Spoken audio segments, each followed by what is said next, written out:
Welcome to Firebreathing Kittens, an actual play podcast. Every episode microplot is a complete adventure with a beginning and end that fits into the overarching macroplot of the whole season. Because they stand sturdily on their own, you can listen to these adventures in any order and can skip any you don't particularly enjoy. Today we're playing using the combat and game mechanics from a game called Shepherds. It's a JRPG, or Japanese RPG, that's meant for more hopeful games, and it basically makes all the characters seem like heroes, and hopefully it's going to be a fun time. It's our first time playing, so we might make mistakes. Please be gentle with us. If you listen and you decide that you enjoy these mechanics, you can find Shepherds on a website called ericblade.itch.io/shepherds. You can probably also find it if you look up Shepherds RPG on Google. So build your own Shepherds character and play a game with friends. Speaking of friends, today we are joined by Barten 4. Hello, my name is Barten 4. Barten 4 is a young-looking Warforged, takes the form of a very small child, younger boy, blonde hair, really, really bright green eyes, that if you look closely enough, if you take a second to kind of stare at, you can actually see gears inside moving. He dresses in some think proper British schoolboy outfit, vest, nice. He wears his talisman on the left side of his chest. That is a series of gears with a really bright blue amulet in the center. And next we have Graveyard Shift. Hello.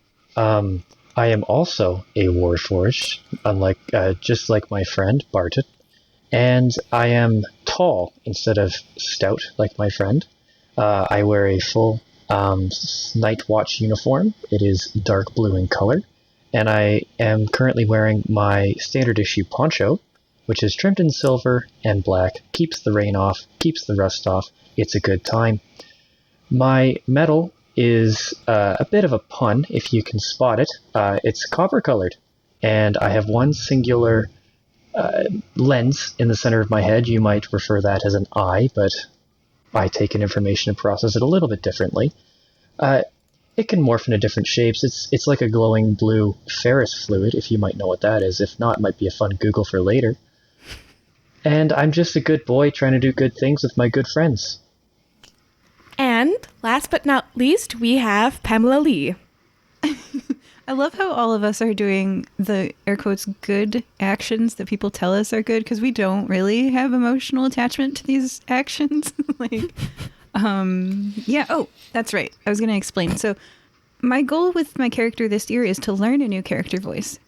I got some that I'm okay with, and I wanted to learn a new one. So that means that I'm going to be really bad at my character voice all session today. But as my reward for trying, I get to keep watching clips of Sofia Vergara, and I love her, so it's okay, it's fine. I'll just keep watching Sofia Vergara, keep failing to talk like she talks. It's beautiful voice, and I just want to, one day I will adopt it as my own, but not today. You got 2% Sofia Vergara today. And so my character Pamela has a joke for you today. It's a seamstress joke. What do you call a seamstress who makes things up? A fabricator. A laugh track plays over Graveyard's speakers. Wonderful. Like a recorded laugh track. You know what?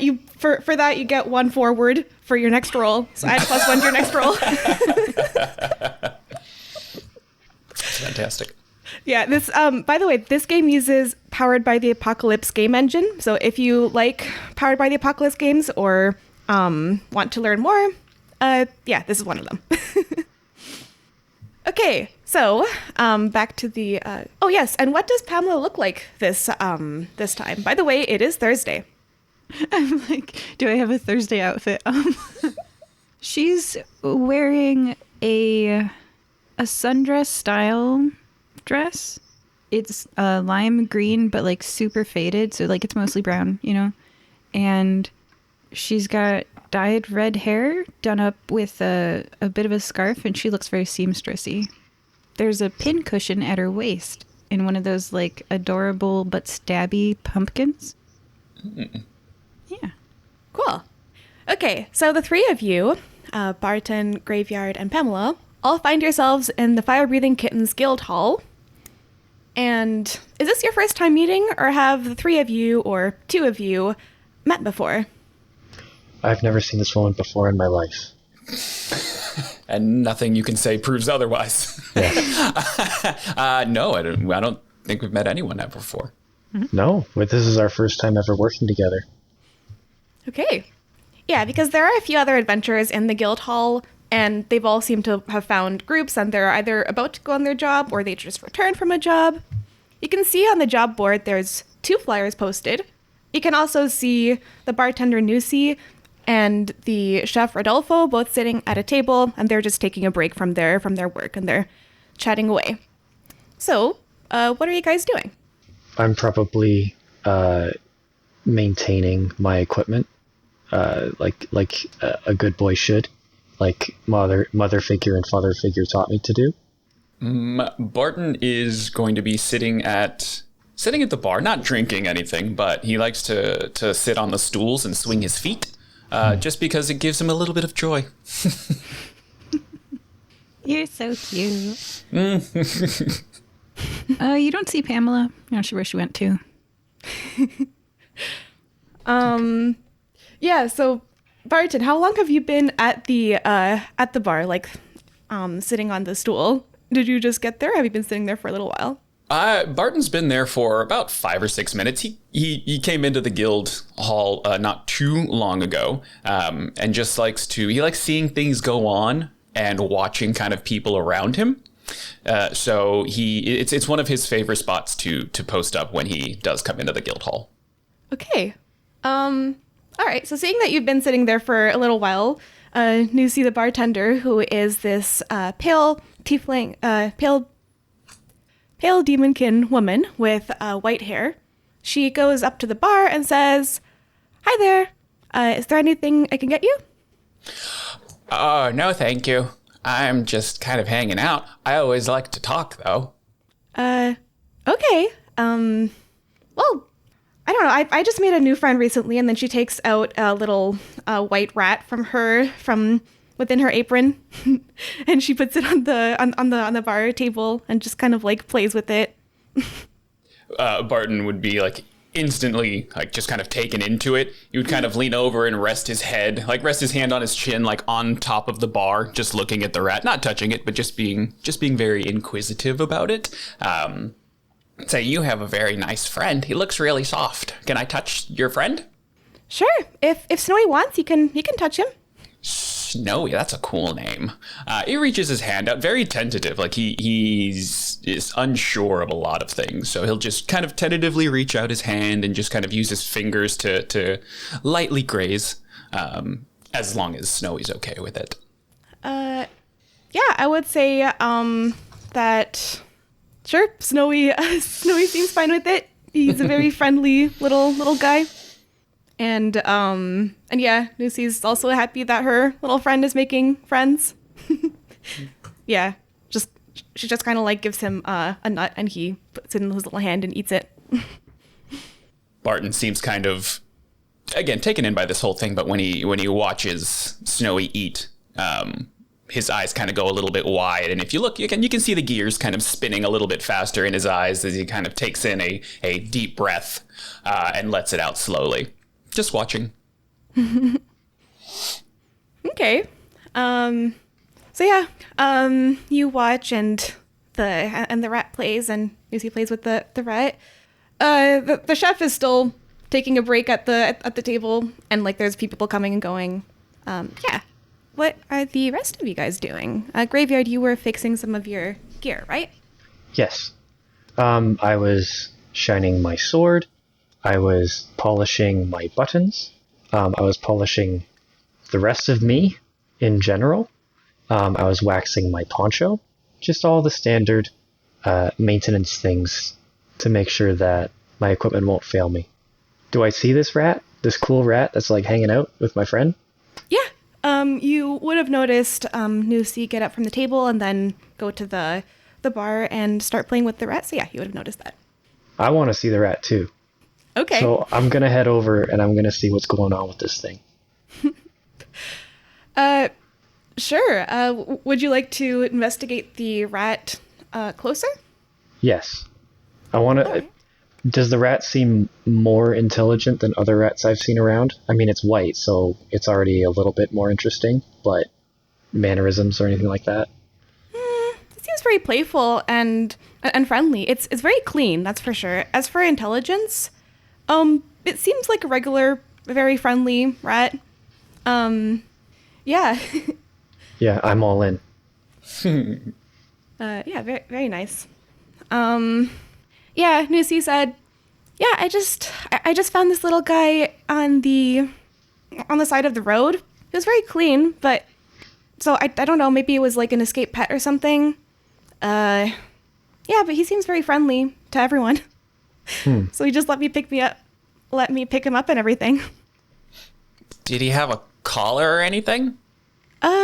You don't see anything on him. Can I use the investigate move from Shepherds? Sure. Roll plus wind. Okay. So, First roll of the game. yeah, just to note, this is my first roll of Shepherds ever, and actually of any Powered by the Apocalypse game. So I don't know what I'm doing. I got 2d6s here, right? Yep, so you roll 2d6 and add your wind modifier. Okay. I think that I have my maximum stat is wind, which is a 2, right? Yes. Okay. Then 2 plus 6 plus 2 is 10. And then I'm looking at the investigate thing, and it says on a 10 plus hold 3, which I don't know what that really means. But I think they're counters is what the rules... So the rules said counters. So does that mean like a little slip of paper or like a box of... I could write down my box of holds. Be like, I got 3 holds. I don't know what that means, but... It basically means there's a list of questions, and you can ask 3 of those. Those are just suggestions. Ooh, okay. And yeah, so basically you ask 3 of those questions, or 3 any... Like, you learn 3 pieces of information, possibly. Excellent. I will spend 1 hold. So now I have 2 holds. Holds. And one of the questions is, what are they hiding? And I'm looking at this rat, and you guys don't notice that I'm sitting next to Nusi. Like, wow, guys, wow. And I've just been like casually poking at my pumpkin pincushion for a little bit and looking at the rat, and I want to know, what are they hiding? So you're looking at the rat. What are they hiding? Mm-hmm. Let me see. Oh, what are they hiding? So do you have any experience with like Arthic energy or magic? No. Yeah, what's your experience? Okay, Okay, have no magical background. I'm the least magicalist person here. Actually, absolutely the least magicalist person here. You guys are like magical constructs. I'll be your foil. I know nothing about magic. Okay, like upon inspecting it closely, you notice like there is some weird energy coming from it. Yeah, you don't know what it is, but there is some kind of weird energy that's not like that it is trying to hide, I guess. Yeah, it is trying to hide. This rat is magic. I say out loud, and you guys are like, whoa, it's Pam. And Lucy also turns around like, when did you get here? Like, hi, may I help you? She says that. I'm good for now. Okay. So yeah, you still have like, you still have 2 holds, so you can try to ask any other questions. If you guys want to ask any, you can as well. Hearing that, hi Pamela, I haven't seen you in a while. How are you? Hey, What do you mean the rat is magic? I do not know much about magic. Again, 2%. Don't come for me. But this rat is magic. Interesting. I want to see. Can I also go ahead and take an investigate? I have a little bit more experience in magic. Yeah. In Arthic energy, right? All right, so let me give. I'm excited. My absolute first roll in this as well. Yeah. So it's plus wind. Is that correct? Yes, you roll plus Okay, wind, so which 2d6 is- plus wind. Never mind. That's a 5. Oh. So you You struggle. So you see, like, there is something, there's weird energy, like, you sense it, but again, similar to Pamela, you don't know what it is. You can't put your finger on it. You're right, but I don't know. I thought I could maybe see it, but I don't see it very well. Is it a magic person? Like you and Jew? I don't know. Look, you said Nancy's the one that had the rat, is that correct? Nusi, yeah. Nusi, I'm sorry, Nusi. I wrote that down wrong. Nusi. No, one of those is a word. I'm sorry. I named her. Were there any other rats when you found this one, or just this one? Nope, it was just this one. This was the only rat that I saw. It was just on the side of the road, just poking around, and it came with me when I picked it up. So yeah, you said it's magical. I do have a second option, like because of the hold 3. Yeah. Well, another one is how can I find out more? So I'm going to erase one of my holds and use it on that. How can I find out more? And I ask Graveyard this. How can I find out more about magic? So is there a role associated with that, or can I just explain? You can just explain. Well, Pamela, if you want to find out more about magic, there's usually items or abilities people have that can be used to detect definitively if things are magic. So, I know that when I made this character, he had the ability to detect magic. However, we're not using that system right now. Yeah. Would he be able to? I would say yes. We'll just have to we'll have to be a bit creative with the mechanics for it. Not sure. Are there any Arctic? I think it's wind, because wind is associated with investigation, right? Yeah. That being said, I'm terrible at wind. That's good. That's the deception one. I'm Yes. I would say like use maybe investigate, but it could be like it would be specifically magic. Yeah, like you would cast a spell, but use the investigate mechanics and find out whatever you would like in terms of like magic, like Arctic energy magic. Yeah, in this system, magic is called Arctic energy, but I might alternate because I'm used to saying magic. Or is there like a place or a person he could talk to for more information? Is there a person you could talk to? That he might know, because he's magically trained, right? So if like he went to school, he'd remember school.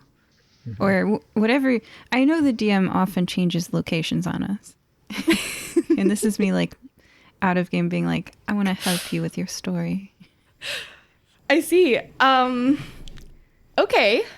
Well, you can find someone in the guild hall who knows about magic, like a wizard specifically. Yeah, I'm not going to play anyone's wizard characters. So, I do have a bit of an idea. It's not anything magical. I'm just going to look right at the rat.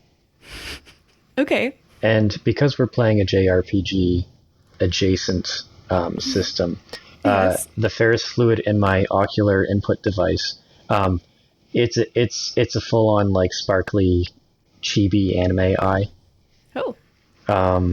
Because we're gonna go for flavor here, and I'm gonna look that rat right in the eyes. He was like, "Hello, my name is Graveyard Shift. Can you understand me?" Okay. I would say roll appeal to their conscience. Roll plus fire.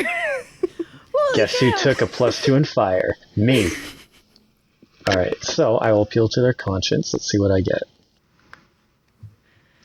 I got a 9 + 2, so I got an 11. Holy There you go. cow. There Wow. you go. Very good. So that's above a 10. So, choose one. There's no conditions or caveat. They cannot hide the source of their reluctance. Okay. So, since they cannot hide the source of their reluctance, can you please repeat the question you asked them? Did you say, can you understand me? Yes, can you understand me? I'm like, the rat will kind of, in your mind, say, yes, but I was never here. My master, Velda, can never know that I was here. It's a talking rat. You guys cannot hear it. You just hear Graveyard just hears it in their mind. Oh. Oh yes. By the way, Graveyard, what are your preferred pronouns for Graveyard? He, him, He, him. but also they, them. Because they, them is accurate, he, him is based on his shape. All right. And Barten? He, him. He, him. Okay. Perfect. So yeah, it was inside Graveyard's mind that you heard this. Okay. I'm going to repeat that to my... wait, I'm going to look at the rat. Can I tell my friends? We might be able to help you. It kind of says, it kind of just like shrinks away from you a little bit, but then says, yes. Okay. You want to help me? Okay. I'm going to tell my friends what I had heard. This rat can talk. This rat has a master. And this master does not want people to know this rat can talk. What? I didn't hear anything. What's your name? Is your name actually Snowy? No, it is number 1237. Sorry, I'm taking notes. It was 1, 2. It doesn't have a name. It just had a number. Yeah, I need to get the number Snowy's fine. accurately. I feel that. I understand that. Yeah. Okay, Snowy. Here we go. Snowy, would you be able to do what you're doing with me right now? Can you also do that with my friends simultaneously so that I don't have to keep parroting back and forth to them? It's gonna kind of squint its eyes, but then all three of you hear kind of in your minds, like this? No context. Barton just starts looking around, trying to find who was just speaking to. Snowy has joined the chat. Am I the only one that heard that? I audibly screamed.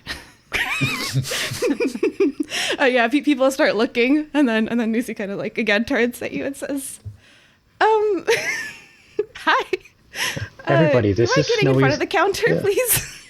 This is Snowy's voice. Oh, so when you said you could hear Snowy, this is what you meant. Yeah, Snowy. Snowy got can it. talk. Cool. Hi.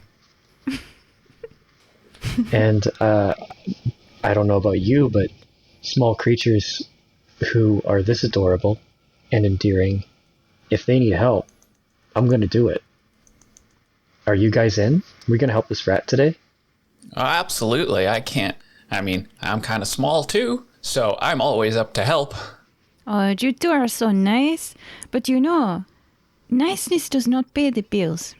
Snowy, do you have money? Money? I don't. It's something my master always talks about. Oh, your master has money, and this person they're hurting you. Well, making me do things that I don't agree with. But not. They never hurt. They always feed me. They're okay. Just don't. They do. I don't like what they do. The things they do for money, because they always want money. Oh, just the love of money is a terrible sin. Where do they live? Okay, so, I am gonna make a roll to find more information. Okay. About this. I'm gonna try. I would say, you know what? We can use. You have one more hold from investigate. You can use that if you like, or use that for one forward. Or you can investigate again, because it wants to answer, but doesn't really know where. Yeah. Or you can try to use cunning, or spend an insight point. Yeah. It's another thing you could possibly do, because it's a rat. It doesn't. I'm gonna really try to know. outsmart the rat. I'm gonna try to use cunning, because maybe like of all the outsmarting targets, maybe rat's a good one to try to outsmart. So I'm gonna try to use cunning. Is that I don't know how to play this game yet, but sound like a good idea, guys? You are the most cunning out of all of us. Yeah, I'd say so. Okay. I'm gonna try to trick this rat into telling me where its master lives with all its, their money. Okay, so I add 2 to my 5 and I get a 7. It says I can choose between a negative outcome. I can explain what I do and have a last moment chance to double down on my deception and salvage this. Roll again with -2 forward. So that's my next roll's really going to stink. So I can roll again, but my next roll's going to be bad. Okay, I like that. I'm a gambler. This character's a gambler, so I'm going to double down. I'm going to roll again. Yes. Oh, right. That's a 9 this time, so that one passes. But hey, next time that I do something, I got -2 forward. Gotcha. Yeah. Does that cancel out with my +1 forward, so I have -1 overall? Yeah, I would say yes. -1, because it would, +1 then -1. Thank you. -2. All right, so with my future a little bit uncertain, I trick the rat. Oh, we are just looking out for your best interest. You know, you are in a guild hall. We are here to help. I'm definitely doing Puss in Boots instead of Sofia Vergara. I gotta watch more Modern Family. Okay, yeah, so it doesn't, I guess it wouldn't be able to know that you're trying to, like, do something to its master, so it's just like, oh, just trying to help me. It's going to say, ooh, master lives far. You have to take a cart to get there. But the cart, you take it from, cart always goes to the Applewood Corner. Applewood Corner. That's what they call it. It's lots of food. Lots of food there. Fun place. You notice that it starts to, like, not be as, I guess, articulate. Oh. The magic seems to, like, be wavering a bit. And your master's name and what is it that they are doing that you do not agree with? I say quickly. Velda. Lying. Kill animals. Oh gosh. You guys, with the last vestiges of its Flowers for Algernon-like intelligence, do you ask it anything?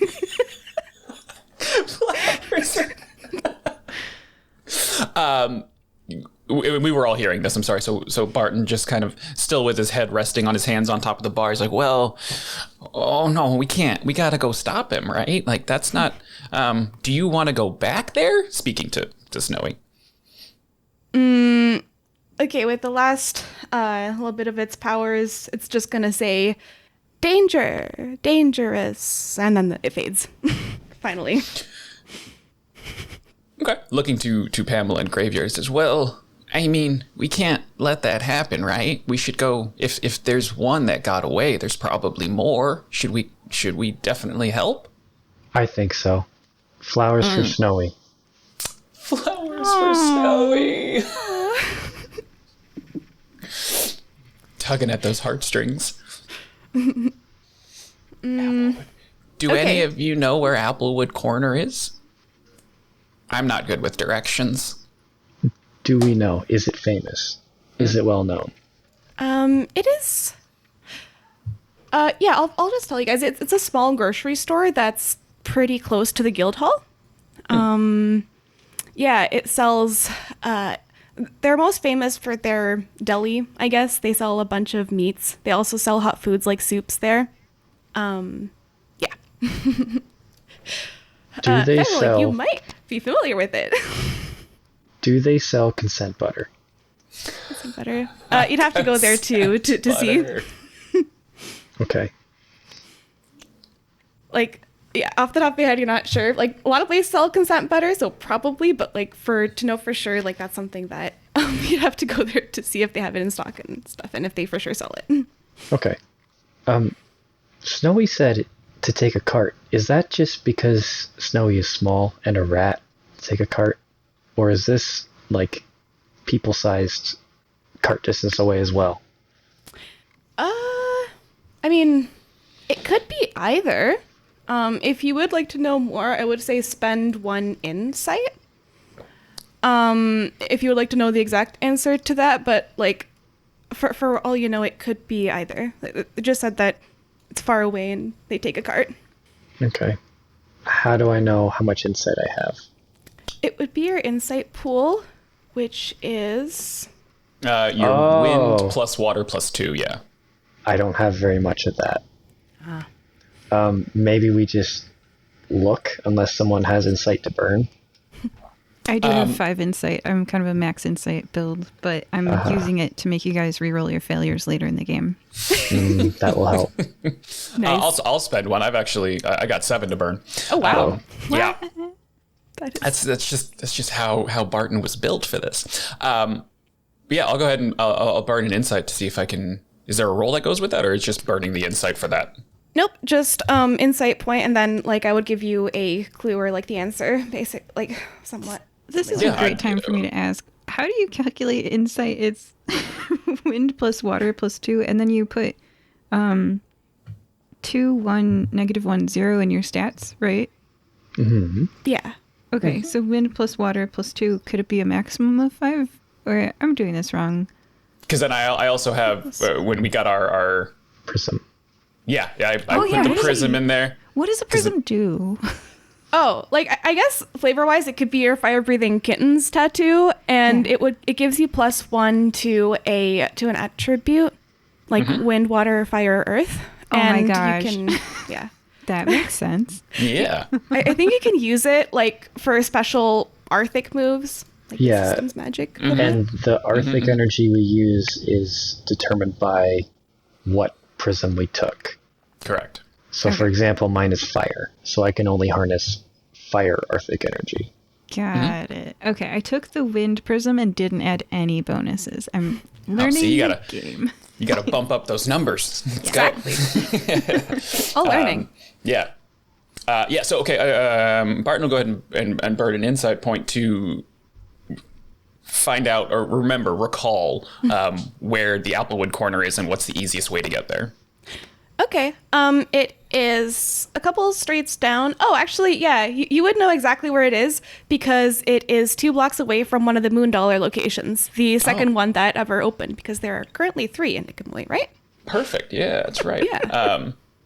So Barton will sit down and he'll rest his head on his hands and he'll start thinking and just kind of the gears are spinning and it sounds like something spinning up real quick. And then it just clicks to a stop. Is I guys, I remember. It's not too far, so I think we could probably walk. It's over by the other Moon Dollars. How many do we have in the city now? We have 3 now? There's 3. Do we have any across the street from each other yet? What happened to all the mom and pops? I don't know. Yeah, funny story, Barton. You also know of a actual competitor that opened across the street from the second one. It's called Venti Brews. Moon Dollar and Venti Brews. Like, yeah, I know we have 3 Moon Dollars, but this is the one that's across the street from the Venti Brews. So it's not very far at all. Do you guys want to go that way? Jess. Okay. And Barton's just going to literally hop off the stool. Sorry, I was laughing. Yes. Okay. And then I to the DM, so I remember, and so I can kind of lead the way. Yeah. Oh, for Okay. sure. You see. very easy, especially since since you spent I would say that's something your character would know even without spending insight. If you want, you can find the answer to the other question, like whether the rat meant like far away. If you just want to spend the insight for the Applewood corner, that's cool, but you can get another free piece of knowledge if you wish. Oh, sure. Yeah. I'm very curious then as to what it meant by a cart. Like, how far is this? What distance are we talking about from there? So, like, you realize that to a rat, even a short distance is pretty long to it because they have such short lifespans usually. So it would be like a couple, like a few hours possibly, Oh, okay. like by cart. Gotcha. Not, I'm like I'm the now location thinking of that it was talking about. distances as percentages of lifespan. He's a 2-year-old rat, right, Max? So that means that like it's spending like what percentage of its life did those hours take? Like, oh my gosh, damn. All of the hours that it spent in the cart take their toll. Oh boy. Yeah, are you guys taking the rat with you, by the way, or leaving it in the guild hall? I think we should probably take Snowy with us. If there's a way to fix Snowy, maybe get Snowy smart again, we could take him there. Oh, yeah. I think Snowy should definitely come with us. All right. So I'm gonna get consent I'm going to hold my metal hand out to Snowy, and I'm going to still speak to Snowy because I'm still used to Snowy being sentient, and saying, Snowy, if you want to come with us, please get in my hand. It looks back at Nusi for a second. You can almost see like there's gratitude in its eyes, but then it goes to you. And then like, yeah, Nusi understands. It shows you. She's like, okay, well, again, glad it's making friends. It just made a 3-year journey to get away from this place. And you're like, And we're you want taking to it go right back? back. It graduated college with a degree and getting away from that dangerous place. And you were like, you want to go back? No, it likes the graveyard. You want to save it. You rolled very high. Yeah, no, it trusts you. So I guess, yeah, you can mark 1 trust toward each other. So that might come in handy later. We'll see. But yeah, it does have 1 trust toward you. Nice. Oh, Snowy has a trust towards us, or do we have trust towards each other? Both, yeah. You guys have trust toward each other. Okay. All of you guys in Snowy. Oh, okay, cool. Okay.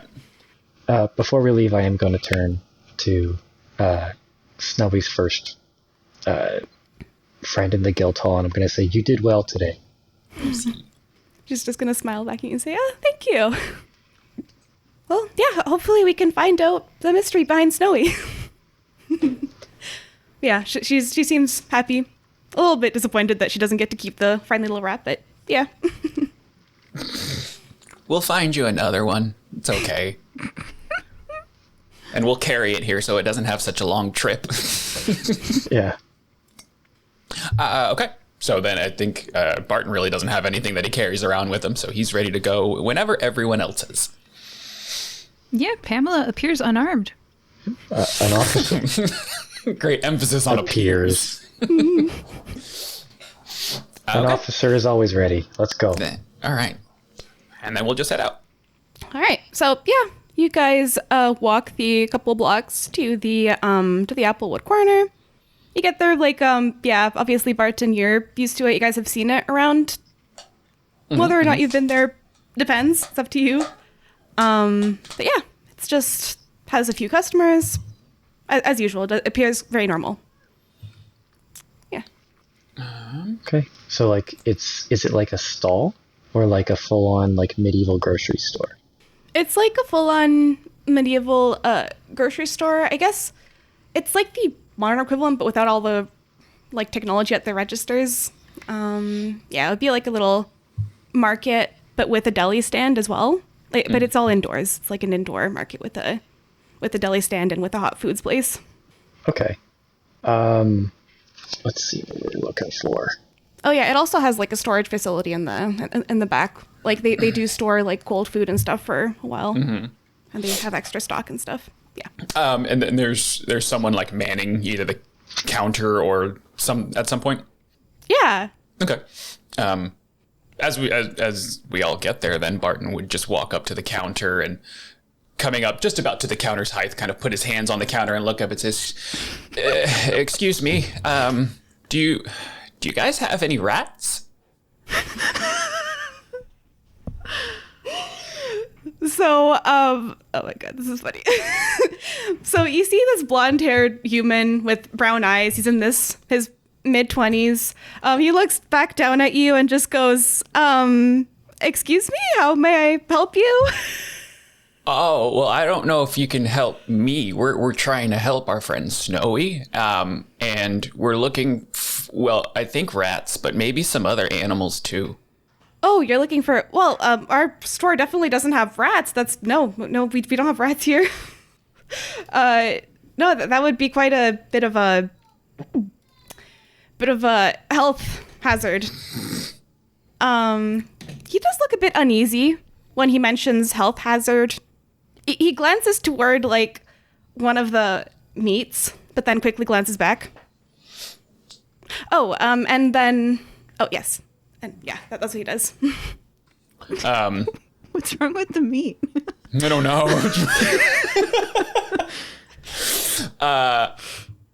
So when Barton will notice that, can I do a read the board action? Yes. So take some time to look at the situation from all angles, sift the evidence, and work through the possibilities. So it's a water plus water. Yes. Roll water. That is a 7 plus 3. Prism doesn't add to the roll, right? Or does it add to the roll? I think it does because it just adds the attribute. Yeah. It adds to your pools and your attribute. Yep. So then +1, so it's 4. So that's an 11. 11. That's a 10 plus. So you get hold 3. So you can ask 3 questions. You can get 3 pieces of information and / or take 1 forward when acting on the answer.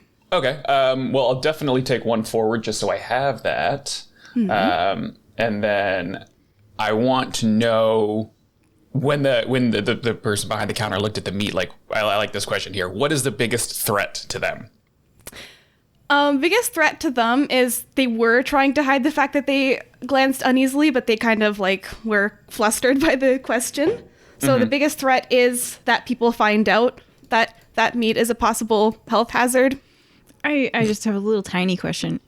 In fact, it's a size question. Is this rat meat? How big is the meat that he looked at? Yeah. So are you guys like having the rat on you, like, or hiding the rat? I think he would be in my pocket, and that's where he would be. No, it's like a sizable piece of meat. It's like a chunk of roast beef. Well, actually, it's like a bunch of meat gathered around. There's like roast beef kind of meat, salami kind of meat, bologna. Yeah, it's just a cluster of meat that you can see. It's not like chicken wings that might not be chicken. Okay. Okay. And then can I keep the holds, or do I have to use all of them right now? Spend hold. So I'm assuming because you spend them, you can keep them. Okay. So that's fine. So I'll take that. I'll keep 1 hold, and then so 1 hold, 1 forward, and 1 question is what I asked, right? Yeah. There we go. Yes. So I'll just hold on to that. So Barten will just kind of notice all of that and look and say, oh, okay, thanks, and leave the bar and kind of walk back towards Graveyard and Pamela and say, I don't know, but I think something might be wrong with the meat. The guy was looking kind of weird at that one, pointing off to the one that the glance was made towards. Okay. Oh, by the way, Pamela, are you trying to hide, or are you just like walking in casually? That's a good question. So like my character's always trying to hide all the time, but I don't know how to mechanically do that in Shepherds. It would be use cunning. Yeah, I love using cunning. When you try to hide from someone, you roll plus wind. All right, let's do that with -1 forward. So I'm going to try to hide by standing near the wall, between a shelf and a wall. I'm just standing there and I'm looking at stuff. So I'm not technically hiding, but I am female. How much attention are you going to pay me? That's my attitude towards the world. Oh no. All right. So, yeah, doing math right now, and I keep doing it. It's just not. Oof. So maybe it says on a 7 to 9, choose one. Maybe they suspect something though. Yeah, that's a bit weird. I will say though, you recognize this person. It is Boban Martinez, the guy who gives you gives you your usual every Thursday. I don't know if it would have hidden to him. Yeah, okay. Well, now he's like, why is Philanthia standing suspiciously between the shelf and He kind of like looks at you and he's like, Philanthia, hi. Is everything all right? I physically startle, and I jump and I turn around and I like gesturing my small child and my dog. I don't know, what is a robot companion? I come to the counter and I'm like, Boban. Because once you talk in an accent to someone, when you meet them for the first time, you can't stop. You're stuck with that accent until you die. So I say, Boban. It's nice to see you again. I brought my son and my guard here. Meet. The problem with lies is that once you start, you can't stop. So I'm going to say, meet George and Fido. Hello, sorry. I am Fido. Graveyard, is she talking to us? Yeah. I just doubled down. I'm Fido now. Barton's just gonna wave. He's not really sure what's going on, so... He thinks my name is Philanthia. He thinks I speak in a southern accent. Hi. Okay, so yeah, he's a bit suspicious still, but he's like, so, Philanthia, do you want your usual then? Will you have your usual? Of course, it's Thursday. That just came full circle.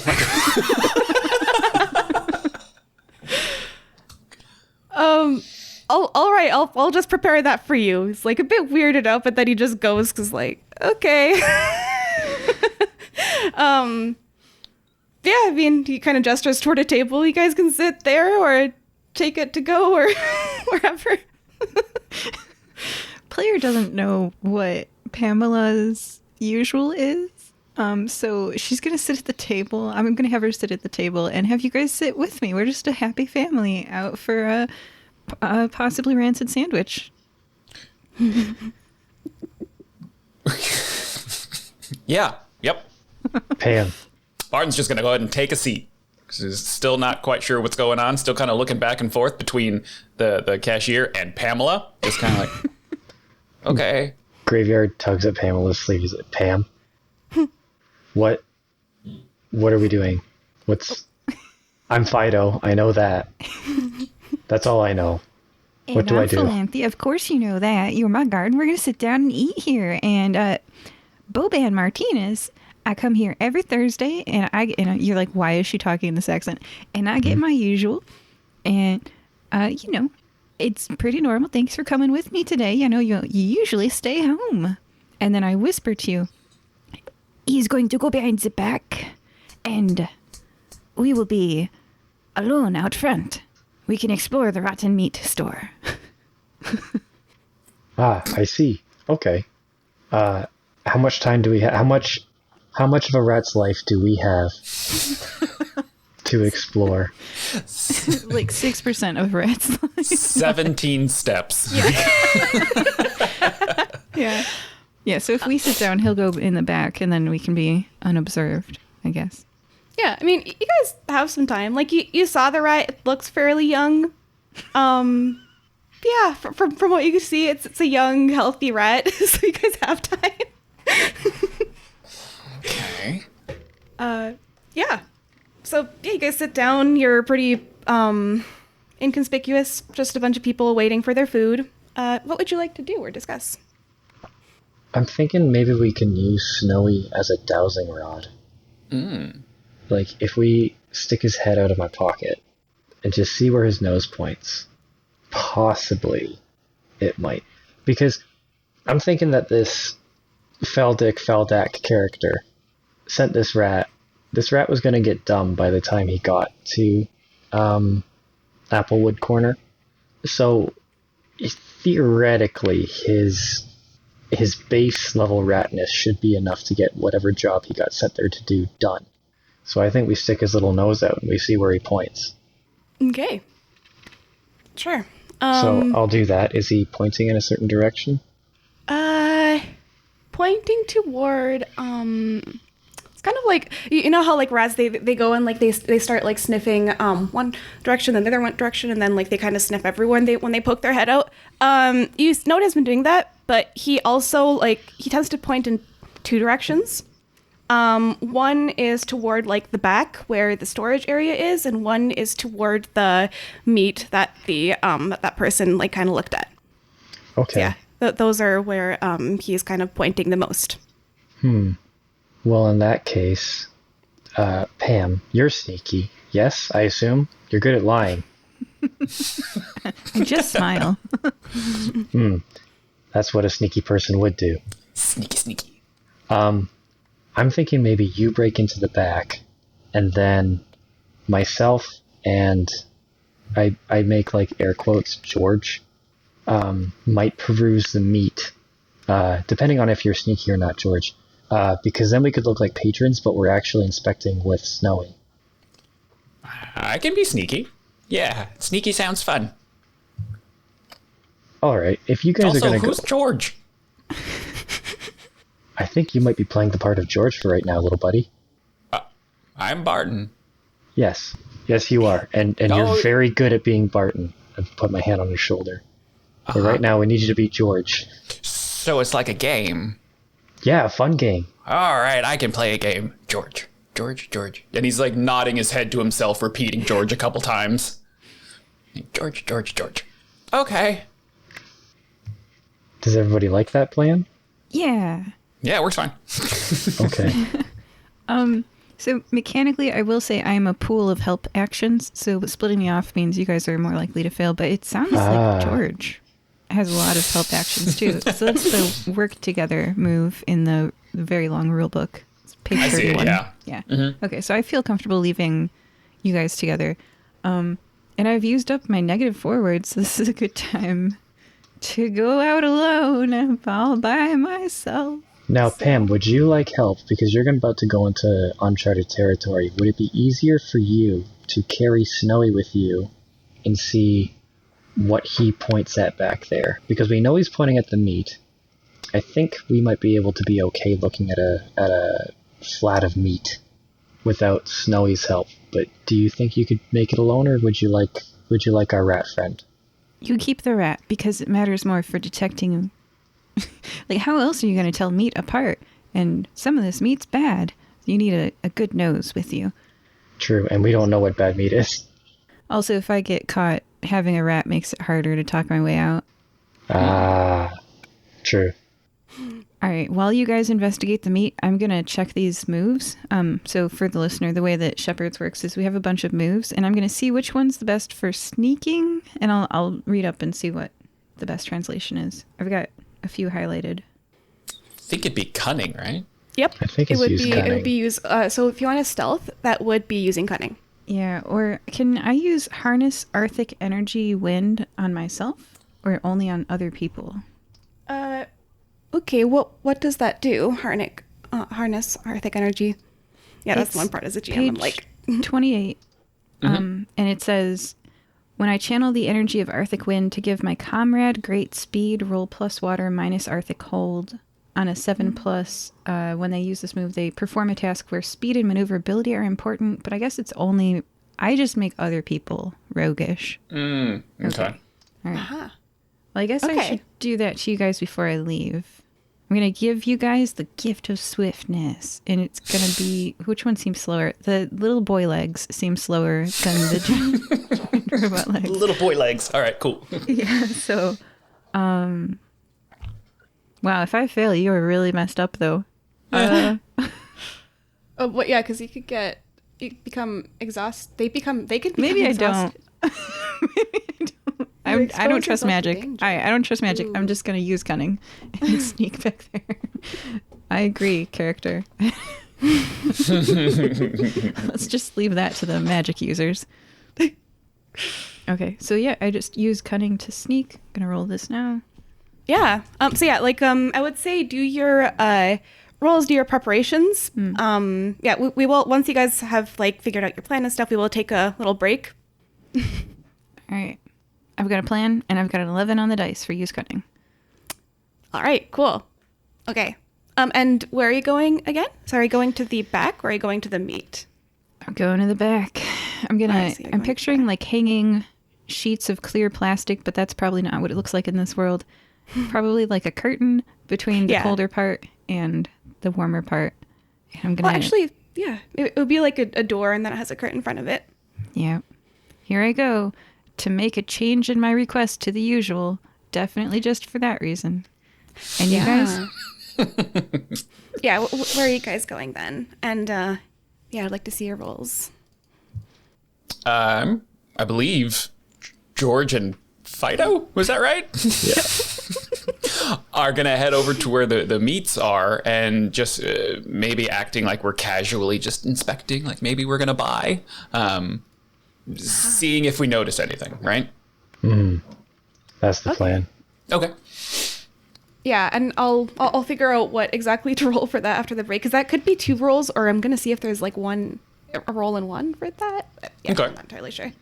Okay, so you guys are going to the meat, and Pamela's going to the back. Yeah. And I know it's successful. Woo.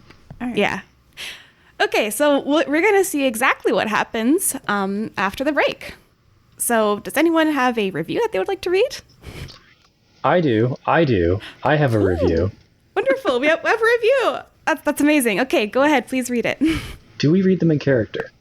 Your choice. Up to you, yeah. Hi guys and gals, Graveyard Shift here with another review.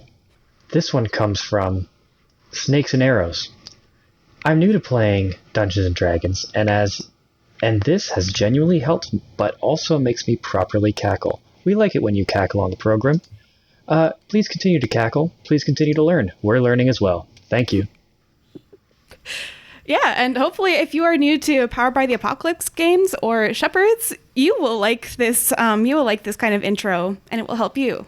Yes, if it does help you with all the different systems that we do, please make sure to leave us a review.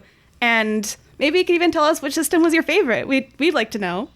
Yeah, thank you for joining us. So joining us today were Barten, aka George. Yeah, I've got 2 names now. Graveyard, aka Fido. Hello, and goodbye. And Pamela, aka Philanthia. The curtain ripples in the breeze, like as it, as she slips behind it. Dun, dun, dun. Okay. And we will be right back. See you after the break. Bye. We hope that you're enjoying this episode of the Firebreathing Kittens podcast. This episode's shout out is from Sunny is My Bunny, who says, quote, Shamika, I once was asked concerning love versus hate. Why does it seem that hate is so great? While hate is a very strong emotion too, nothing can equal love that is true. End quote. Can you think of someone who might enjoy this podcast? Please share it with them. Is a special day coming up? We can wish them a happy message on your behalf. You can arrange for us to read your shout out on air at firebreathingkittenspodcast.com through our partnership with the website Buy Me a Coffee. We also have novelized adaptations of our podcast available on Amazon.com and audiobooks available on Audible.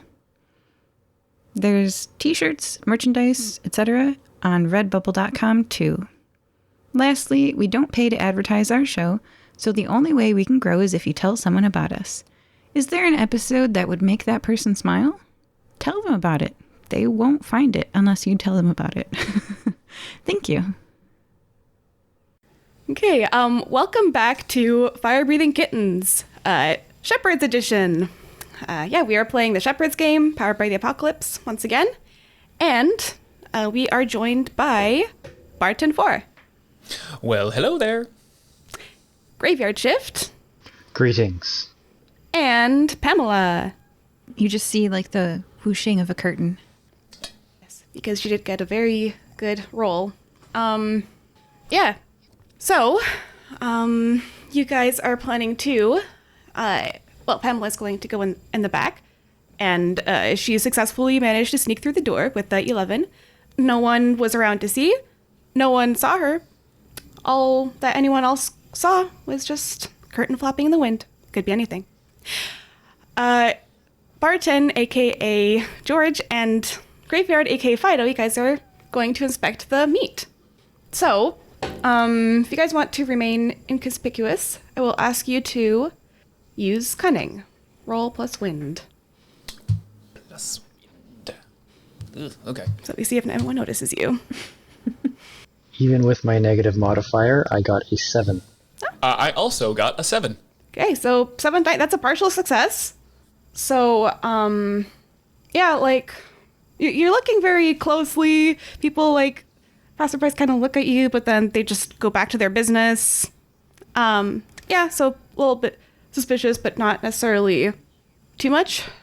You guys obviously managed to make it to the counter. You're staring at that meat. Before you ask to investigate further, one thing I will tell you is you do see in that kind of group of meat that Boban was looking at. Boban was looking at. Fofana. You see that in the middle of it there is this kind of tag with a black and white bull's skull on it, or bull's head basically. Okay. That's in the grouping of that meat.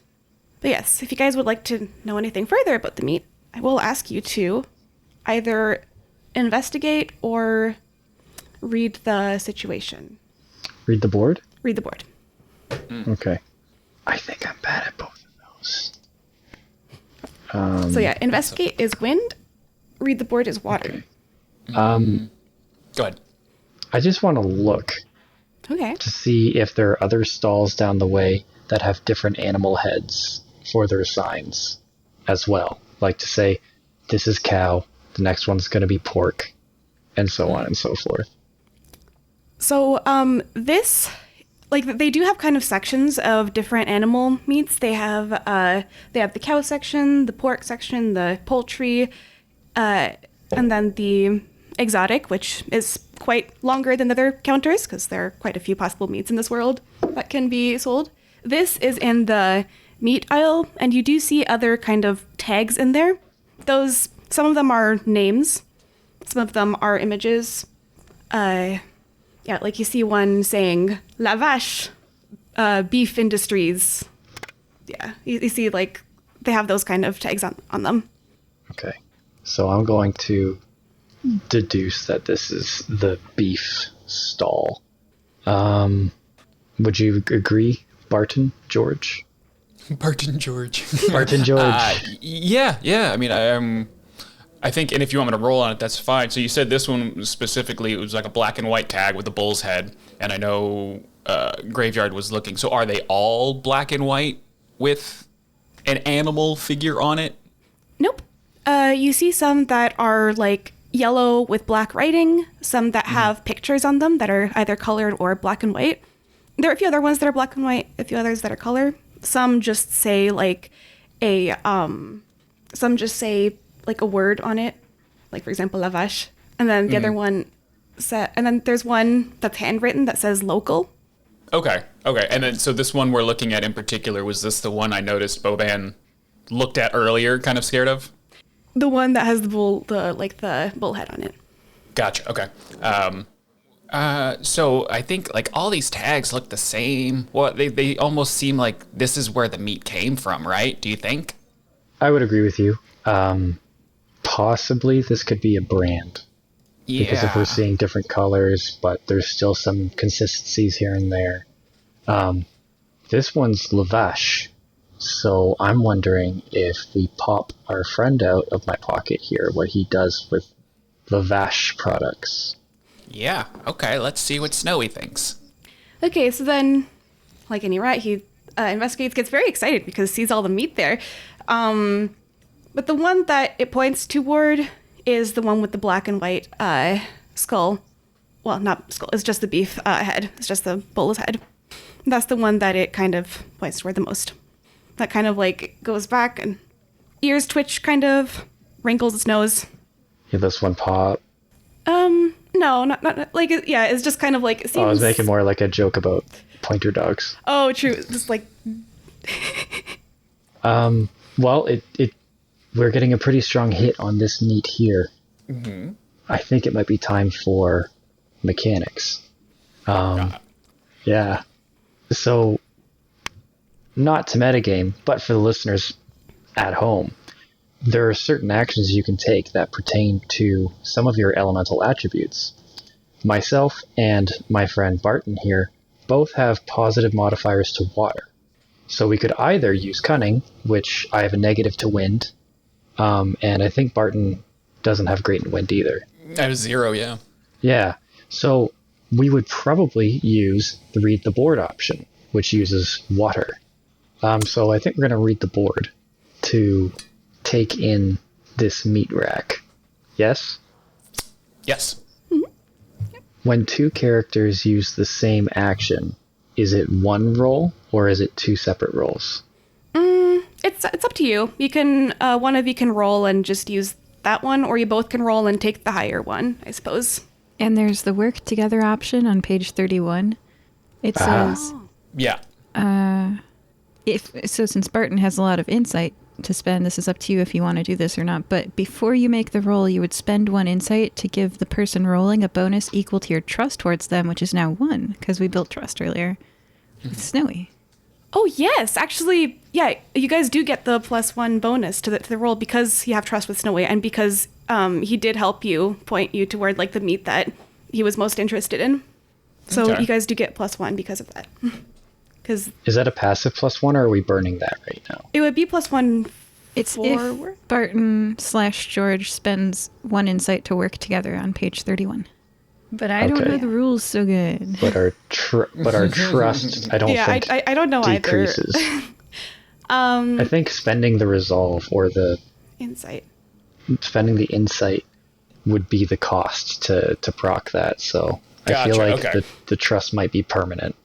Yeah, the trust is definitely Oh, yeah. permanent, but I think it's just it's a choice of if either one of us or characters wants to use the work together action. Is that what I'm picking up from this? So I think both of us, or at least one of us, has relatively high enough to maybe may not need to use that. And there's got to be like some kind of statistical thing out there where like we know if it's better for both people to roll or if one person to roll with a plus number. I think at 1 it probably wouldn't. We're not there yet. So we got to like do some No. trust falls, you guys. Get that number up to like, I think the maximum is +4 or 3 or something like that. There's a max trust. Yeah, Yeah. and I mean, And then after the trust falls, we'll start doing this more because with the +4 you basically can't fail. Right. yeah. Plus, you guys do have the +1 from the rat because it will spend its insight. I mean, it has already, I guess. Oh, okay. That's very nice of the rat. It's very nice of Snowy to do that. Okay, so Yes. then why don't we just we both roll since we're getting the +1 from Snowy. Sure. Very well. Let's roll. And describe how Snowy aids them, says the rules. I don't know. Oh yeah, it would have been like the like sniff. the pointing. Yeah, the sniff. Okay. Yeah. So since I already did that, I'll say that happened. I'll give you a mechanical advantage to the narrated action. Words are hard. And we said this is read the board, correct? Yes. Okay, cool. That's an 11 from Barton. I got an 8. Okay, so we're gonna go with the 11. And this is a moment of trust. So you can mark a moment of trust. Yeah. So each other. now you're at +2. It's kind of like a building upon Yay! itself thing. If I'm reading the rules right, which I could not be. Think so, yeah. Someone can get in the comments and let us know. Leave a review and let us know. Yeah, exactly. If we're completely misunderstanding the rules, be sure to leave us a review. Okay, so we're using read the board. Yep. So then I guess what Barton would be looking for is identifying where this meat in particular came from. Like what's really behind this? If this is the one that Snowy pointed out, like where did this come from? Because that would Barton's going to assume lead us to where we need to go to find Snowy's master. Okay. So, all right, this is going to be interesting. Wait, did you do read the board? Yeah, read the board. Okay, so you have hold. Did you mark your hold? 3 hold. That put me at 4 hold right now, then because I still had 1 left over from the other. Got it. Okay. So I guess if I was using that question, it would be like, what is the next step? Like, or what are they planning? What are they planning, or what is the next step? Which would be like the next step is to identify where this came from to point us in the right direction, if that makes sense. Okay. Actually, funny thing. So, what is the next step? Trying to decide how to answer that question. What is their next step, not ours? Oh, like the people behind this? People behind the meat's next step. That's what the question is. Behind meat's next step. Well, I mean, looking down and kind of like sniffing the meat, you do notice it's different from the other beef. What is you guys' experience with beef? Oh no, the 2 constructs are here Yeah. sniffing Yeah, the meat. little to none actually. I've since seen Barton's other never people actually eat it. eaten anything. Why did we divide the party this way? Hey, you guys have never eaten food. Go check out the food. But like, yeah, how do you guys do detect that it's different and probably lower in quality. So their objective is to sell it to probably, you deduce from that they're probably trying to sell a lower quality product, pass it off as something else. You don't know, like, how much the people in the store know, like whether they also know it's a less quality or if it's just a different brand. Yeah. So that's the thing that you are not quite sure.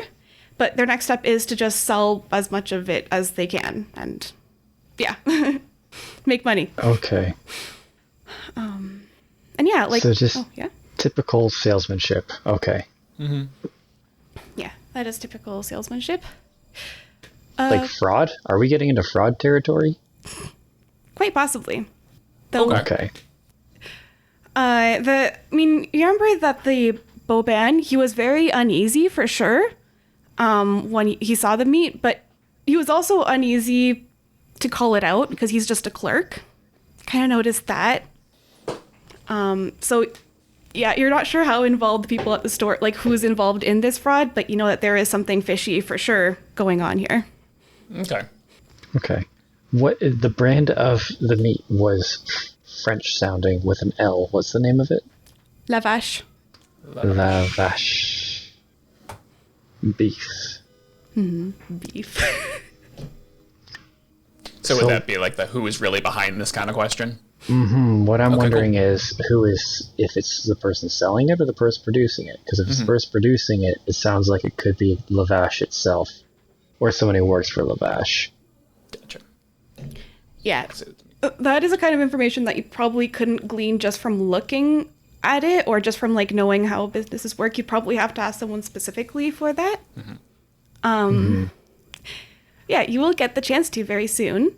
But Sounds good. for now, we will go back to Pamela. Because we did like split you guys up a little bit.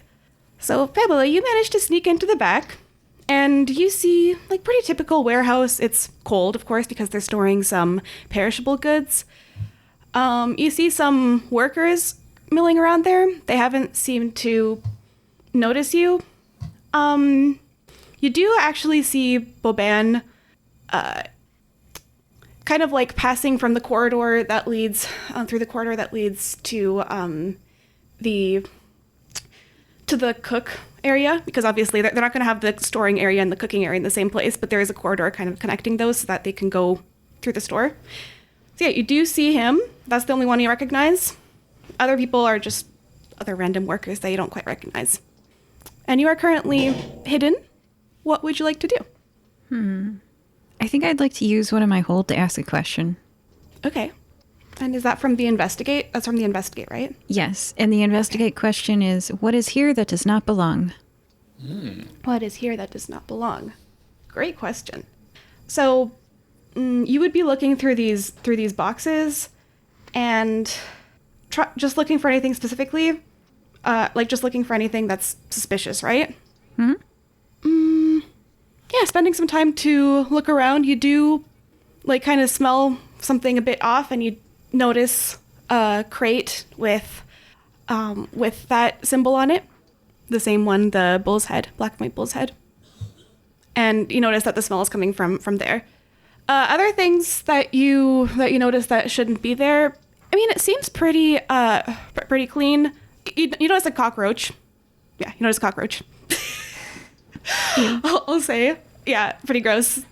Big one, about like an inch or something big. Yeah, not a good situation that way. Yeah, other than that, everything seems pretty normal. Those are the only couple things that you notice. Noted. I return to my friends. Okay. And by this time, Boban would have returned and found you guys not at the table, but at the counter, and he'll just, I guess, go to the counter. Like at first, put it on the table, but then it's just like, and then go to the counter so that you guys could, I guess, pay for it, and be like, "Oh, would you like to buy some meat from here?" I push coins across the counter because my friends don't understand what money is and probably don't have any. And also I'm No. their mom. And so I pay for the meal and I say, "Oh, we were just browsing." And I carry the food over to the table because we're going to eat whatever this is unless it's meat. Yeah, this would be the vegetables soup. Ah, my usual. Usual. I'm really grateful that is my usual. And not something with meat in it, right? Yeah. So eat up, guys, and I hand the 2 constructs their food. Yeah, George will take some and just kind of look at it, just stirring it, and just, it's really hot, so I'm gonna wait. Also, I have a question for you guys. Where are your fire-breathing kittens tattoos? Are they clearly visible or are they hidden? I think mine would be hidden. Mine's on my shoulder. Left interior ankle. Definitely. Oh, nice. For Pamela. Barton wears a pair of goggles on his head, and there's a patch on the strap of the goggle that has the logo on it. Okay. So visible, yeah. Visible. And Graveyard, was yours hidden or visible? Mine would be hidden just because it's on my shoulder and I wear a what's it called? A frock coat kind of thing. Oh, right, you wear the coat.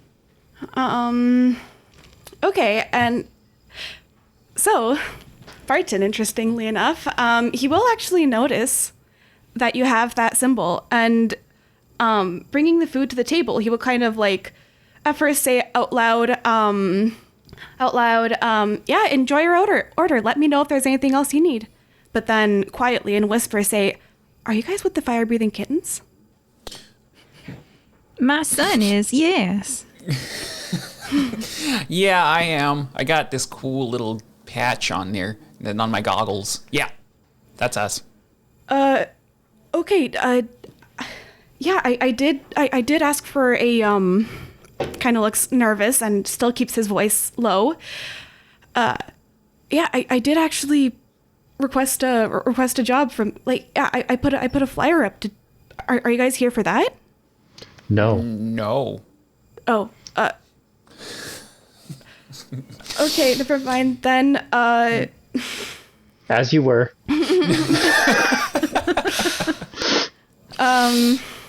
yeah, he will say, oh, okay, good. Never mind, forget I asked, I'm not the one who did the poster.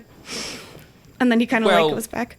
Wait, come back. What was your flyer about? Oh, would you guys be interested in helping out with it? I mean, I guess if more people took it, then that's okay. Well, we don't know who took it, but we're here because our friend Snowy told us to come this way. But if you need help too, we're always willing to help, right? Yes. Eh. Yeah. Sometimes it's hard to emote. Okay, well, I guess I'll take any help I can get. And yeah, please be discreet about, please don't tell my managers or anyone. There is something weird about one of these meats, and I wanted to investigate it. Like, that's what I was hoping to ask for your help with. Sorry, I'm writing something down. I think that's why we're here too, because our friend Snowy maybe kind of helped us figure out that there is something wrong with at least that one. And Barton just points to the one that we noticed and pointed out earlier, but we're not really sure what. So is that what you were kind of talking about? Yeah, it's weird because it's different. It's in the beef section, but it's not beef. And when I tried to tell my manager, he was like, "No, that can't be true. It is." But I have a very weird feeling about it, and that's why I was hoping to ask someone to investigate. No, it seems like that may be like what we're kind of looking for already, because we think that whoever's behind that is the one that is doing some not great stuff. I am going to appeal to his conscience. Okay. So, when I'm going to ask him a favor, which would be to help us and to tell us everything that he knows and all of his concerns. So when I ask a favor of a reluctant person, I put my cards on the table and do my very best to convince them of my good intentions. I roll plus fire. Okay. Yeah, go for it. So let's see what I get. Okay, so I rolled a 3, but I also have a 3 to my fire, so it's a 6, which is still a fail. And you have Pamela, and she's going to work together. So, Do I get to re-roll? Is that what that is? hold on. After they have made a roll, but before the results are narrated, which is now, spend a total of 2 resolve and or insight. So I can spend 2 insight to allow them to treat a 6 and below as a 7 to 9 or a 7 to 9 as a 10 plus. So I spend 2 insight and I go down to 4 insight, and you can treat that as a 7 to 9. There you go. Okay. Great. Which is, they concede to do what I ask so long as it is in their power to grant. Yeah, and I do that by, in character, tipping. Huh? There you go. Boban. Thank you for the sandwiches, says my hand as I slide gold across the counter at him into his tip jar. It's like, okay, yeah, well, thank you. Yeah, he sees that he's kind of like taken aback that you guys are paying him to help him. So he's just like, well, yeah, I mean, I can tell you anything that's in my power, but if my boss comes around, I'll have to go back to the counter or, pretend that, I don't know. So yeah, basically you guys can ask, if you guys like, Maybe where this meat comes from, or like who's supplying it. And that way we can have something to investigate. Yeah, where do we go to look up these people? Yeah. Yeah. okay, well, he's Or gonna say the supplier who gives them the meat. Mm-hmm. Yeah. all right, so he is going to say, well, I've never been there myself because I'm just a clerk, but I know that that they always have shipments on Thursdays, so today. And they come with a big cart, they unload it, and they make a few kinds of meat, but like a few kinds of products, but they claim it's beef. Yeah. So basically he's saying that that he doesn't know where the supplier is, but he knows that they come on Thursdays. And have they come today or not yet? Not yet. I believe they come usually in the evenings, so in a few hours. So maybe didn't Snowy say something about he rode on a cart, right? That he did. So That maybe he if did. we wait for the cart and the people will know where that we're supposed to go, and we can maybe follow them back or something. I think that sounds good. I think that sounds like the right course of action. Pam? Yeah, let's do it. Ha. Okay. Does the Applewood Corner stay open that late? Is it suspicious to be staying that late when the suppliers come? I guess it stays open past sunset, because it's one of those that kind of allows for last minute shopping, I guess. So it stays open a little bit past sunset. Okay. That's fine. Yeah, I will say it's about afternoon now, so I guess more like late afternoon than evening. I'll just retcon that. It's like you guys have a couple hours, I guess, until then, basically. Okay. I'm going to ask Boban, where exactly do the shipments get dropped off and picked up? Well, when I take my break, and I haven't taken a break today yet, so I'm just gonna take it now. I'll show you. It's behind it's like behind the storage area in this kind of alleyway. They have to bring it through the alleyway and then unload it. So yeah, it's basically like pretty standard. Okay, thank you. Does anybody else have anything that they want to ask Boban? Not off the top of my head, nope. Me neither. I don't really know what else we would necessarily do to prepare other than to hide and wait. I'd agree with that, yeah. If we know it's going to be a few hours from now, like let's say for example you know that it's going to be 3 hours, you can leave for 2 hours and you can't get caught for 2 hours, and then come back in like 2.5. Still have plenty of time. A lot less time to be able to be caught though. Mm-hmm. Yeah. Okay, so should we leave for like 2 hours of rat life and then come back for the last one? I'm okay with that, yeah. Yeah, I would say yeah. You have a couple hours, so let's just make it 2 hours. To the pet store. Pet store. Have let's go you to the ever pet store. tried dried corn? Aw. I've never tried anything. Yeah, me neither. Was that directed to Snowy? Oh, okay, there we Okay. go. We're gonna go buy Snowy some food. I like that. Yeah. You know what? Yeah, fair enough. All right. Yeah, let's go to the pet store. So yeah, it does. There isn't a pet store immediately nearby, but like you have to go a few blocks. You managed to find one. I would say it's like a 20-minute walk to and from, so you could spend 40 minutes just walking to and from the place. Yeah, the pet store has most of the common pets like cats, dogs, rats, snakes, parrots. They also have like some more exotic ones like mini wyverns and tressins. Yeah. You do notice that they have quite a few white rats too, like specifically white ones. What does Snowy do when he sees those? Oh, jailbreak. Yeah.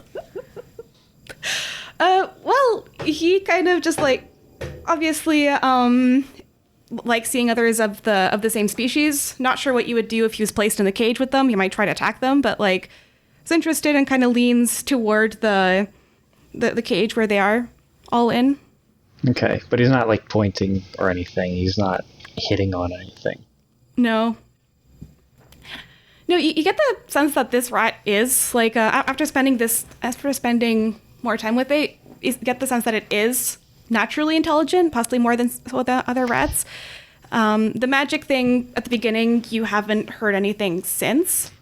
But yeah, you do notice that it's more intelligent. It does act like a regular rat toward these ones, though, which look pretty similar to it. And they're just reacting like normal rats. Yeah. They're not like, oh, we remember you. Yeah, exactly. They're just acting like normal rats. There are a few other colors besides white. There's like some black and white ones. There's some caramel color ones. Even one calico. It's like black and white and brown. Okay.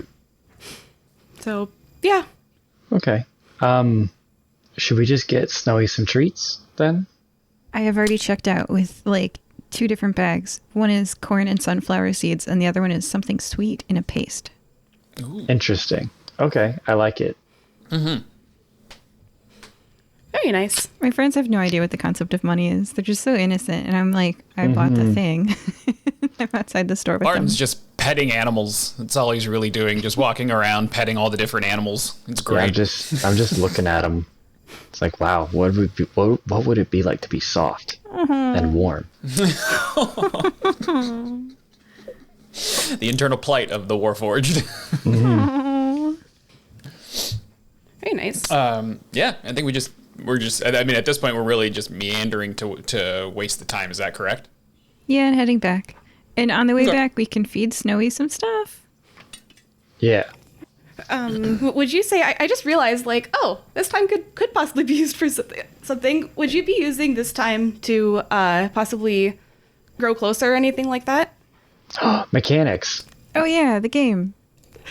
I literally That thing just we're doing. thought of that. Like, it was like, I was like, I just guys wanted to can feed if a you want small to. rat. Yeah, okay, we can grow closer. I need to find it. Page 31. Wait, it says 27, but it's 31. Yeah, I know, right? I love that it's different. So grow closer. When you have moments of trust towards someone at least equal to your current trust with them, +4, find time and let them know your feelings have changed. When you do, reveal something about yourself that you think they don't already know. Then clear moments of trust equal to your current trust, and increase your trust level towards them by 1. And each of you marks XP. Oh, wow, that's a lot. Yeah. So stuff So we I- don't know about Pam. Could be anything. Yeah, stuff we know of everything almost. I think that makes sense though, because if we're making this trip, we're kind of, I mean, just by nature of growing closer, especially when we talk about buying food for Snowy, something that neither Graveyard nor Barton really understand. I think that's kind of a moment to kind of grow as not only friends, but as beings, Warforged Yeah. beings. Yeah. Living things need food. And sometimes indulgent food to grow. Okay. Yeah, this is like the first game that I've seen that actually like rewards these kind of things. So interesting.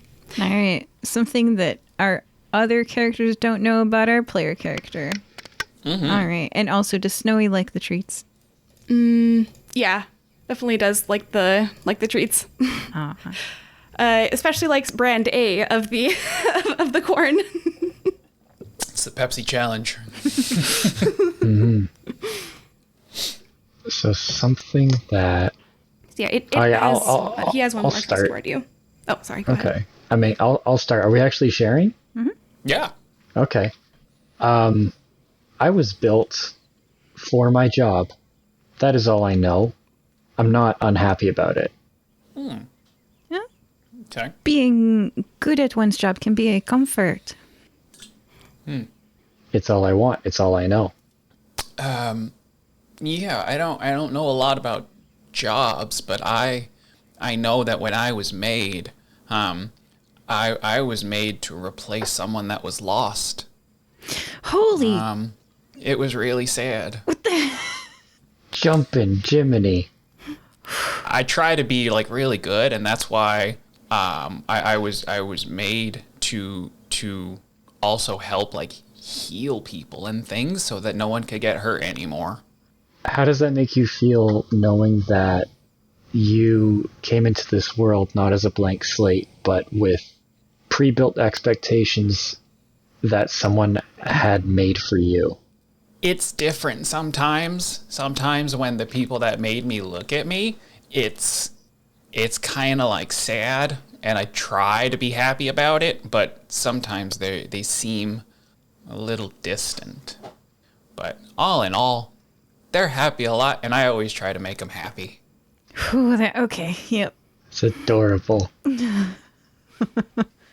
Oh, man. I'm just going to lay a light one. I used to have a dog. This Snowy reminds me. I miss my dog. It was big and stupid with anything. Love that.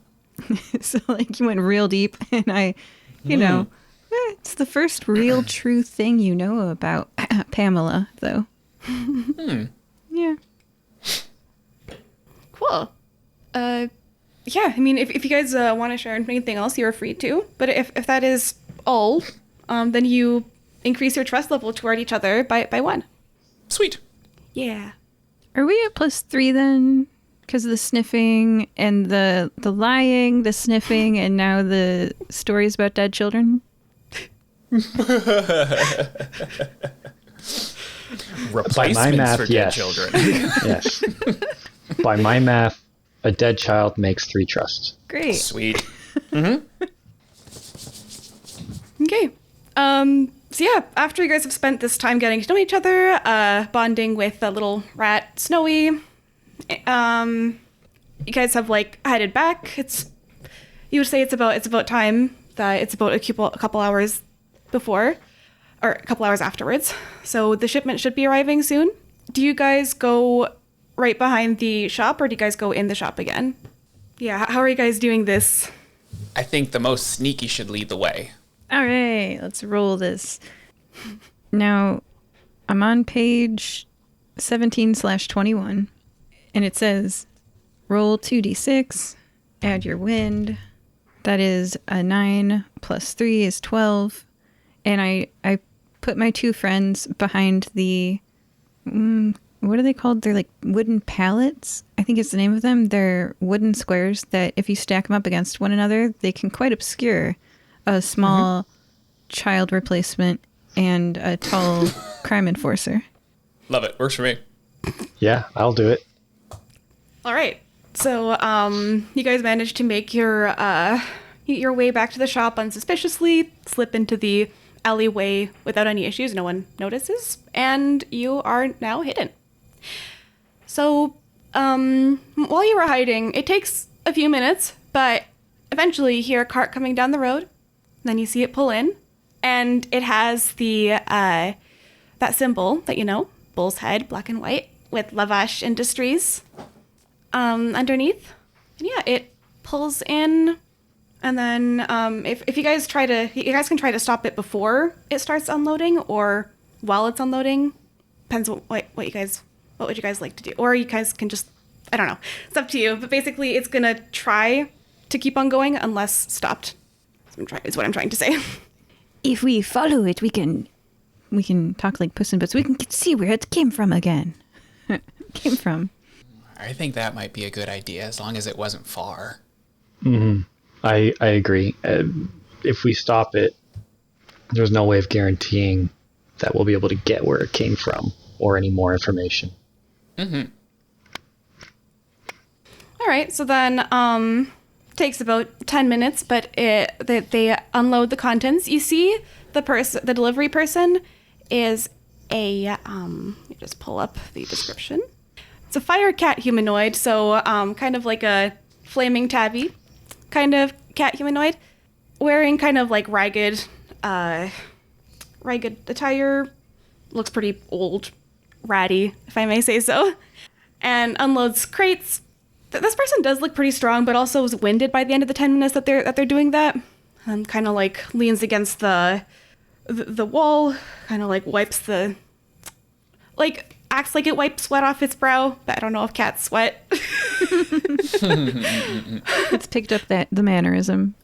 Exactly, from the people around it, and then goes back into the takes some payment, and then goes back into the cart and pulls out. Does not see you, and starts going. Gotcha. So how are you guys following it? Are you walking behind it, trying to get another cart to follow it, or trying to like grab onto it? Yeah, what is your method of following it? What speed is it going at?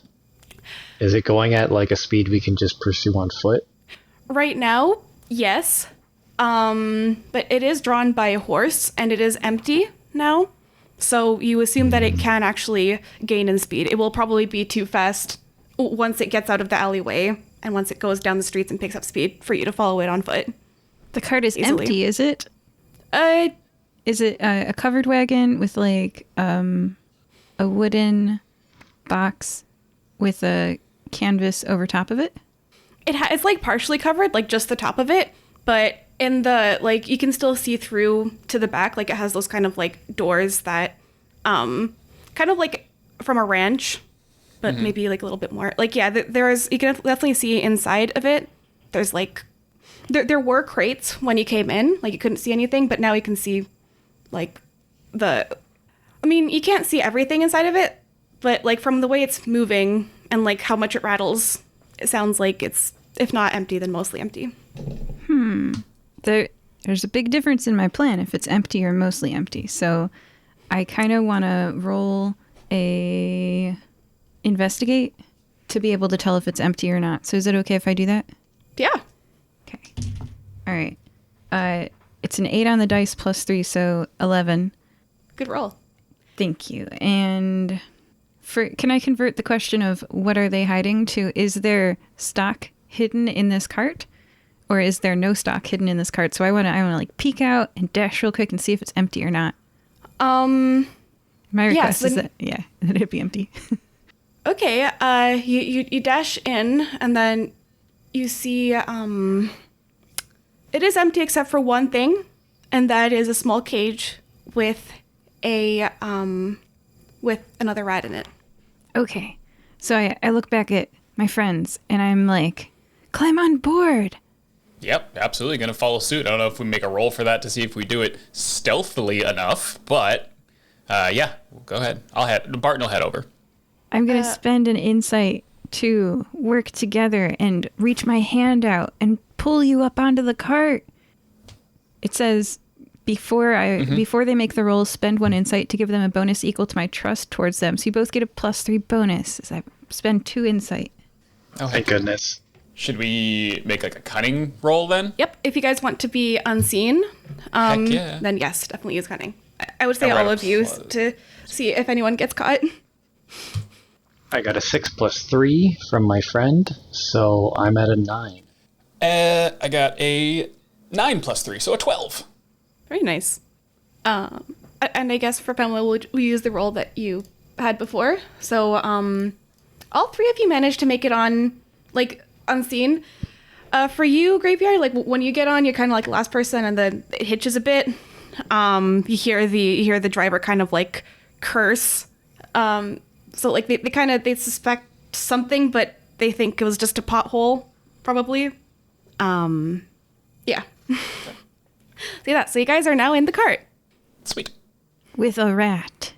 With And a another rat. rat. With 2 rats now. Yeah, 2 rats. And rat treats. And rat treat. See if do you think this rat knows Snowy? We can try. Yeah. I'll pull Snowy out of my pocket. Okay. And Is there a reaction? Go ahead, Graveyard. Oh, I pull Snowy out of my pocket. Is there a reaction? Okay, that's what I asked. I was waiting for the next part. Sorry. The reaction. Yes. So, Snowy walks toward this rat, and this rat is a brown and white one, not exactly the same color. So it has one eye red, one eye brown, and then has brown and white coloring. And they kind of like that rat goes toward the bars of his cage and like puts its hand up on there, and then Snowy does as well. They kind of sniff at each other, and then like they kind of like go their separate ways.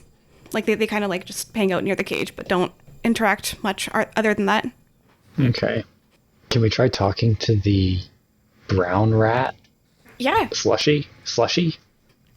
All right. Slushy's its name now. Yeah, I suppose. Yeah.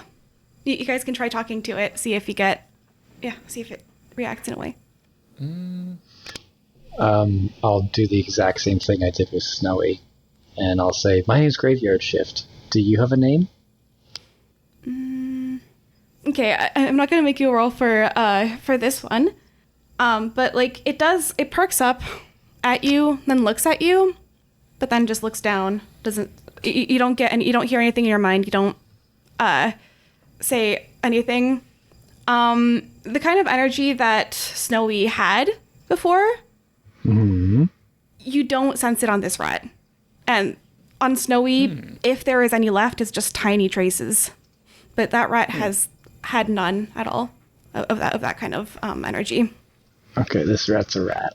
The Okay. rat's a rat. This rat's a rat. I'm writing. So I think at this point we're just yeah. waiting to see where we end up. Does that sound about right? Okay. Yeah, I think the job now is to be quiet. I'm gonna give some of the treats to the normal rat too. You don't have to be magic to get treats. Share the treats. Exactly. It accepts them. Like Snowy, it seems to like Brandy more. Maybe Brandy is just better. Maybe it's just these rats like Brandy. Nice. Yeah. It takes like an hour and a half until the cart finally comes to a stop. You hear the driver start to dismount. What are you guys doing? I guess we should try and... Should we stay in here? No, we better get out real fast. Yeah, we should get out because he's about to go check on some stuff, I bet. Uh-oh. Such as retrieve the normal rat. Yeah, so really fast before my friends can get themselves caught, I push them out of the truck. All right. So, And pull them under it. okay. Oh, okay. You guys, in that case, will all have to use cunning. Oh. See if you get caught or Okie not. dokie. I have 3 insight left, right? Or wait, no. 2 insight left, so I'm not going to spend it on getting caught or not here. You guys are just See going how to this have to... goes. Give it our best. Just roll good. I got a 10 minus 1 is a 9. I got a straight 9. I got an 8. Nine. Hey! I push them out of the cart and they fall on their faces. Yep. Clunk. Graveyard doesn't bounce. I don't bounce. I just thump. Okay, so somehow, like, yeah, you guys do make some noise, obviously, but this person's like, I guess they're kind of out of it, or something like that. They kind of like stretch. Oh yeah, actually, they're taking a smoke break. So they're Fair. they walked away a little bit from the cart. They hear noise and look back, but see nothing. And then you hear them muttering to themselves, "Ugh, this cart, we're gonna need a new one. It's just the worst." And then, yeah, it goes into the cart and takes out the cage. Yeah, and I'll describe what you guys see. You guys are actually at what probably used to be a farm Now it looks very overgrown. Like the pastures have all these weeds and stuff in them. The barn that's kind of at the end of the driveway looks decrepit. Yeah, like it looks like either like a really low budget kind of farm, or it used to be a farm and it's being used for something else now. This doesn't look like any kind of place I'd like to get meat from if I ate meat. You think this is why it all smelled really bad? Possibly. The question is, if they are not farming animals here, these fields, they are fallow. Where is the meat coming from? I don't know. like this. Go ahead. No, I'm just saying I don't like this. Who is the meat coming from? Oh. I don't like that way. I don't like how that's I phrased. don't like that at all. No. Well, we gotta go find out. We gotta see if there's something that we can stop, right? Because I don't like people getting hurt. Okay. Pam, if we're still doing sneaky stuff, I'm willing to do whatever you say, because you probably know best about this stuff. But if we need to go loud, let us know. Mm-hmm. So the secret to being sneaky is we just stay here for a long time.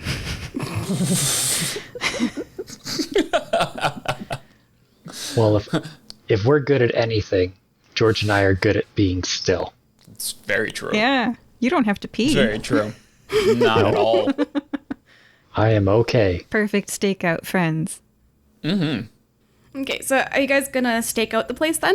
Mm-hmm. Yes. Yeah, we're all like laying on gravel uncomfortably under the truck.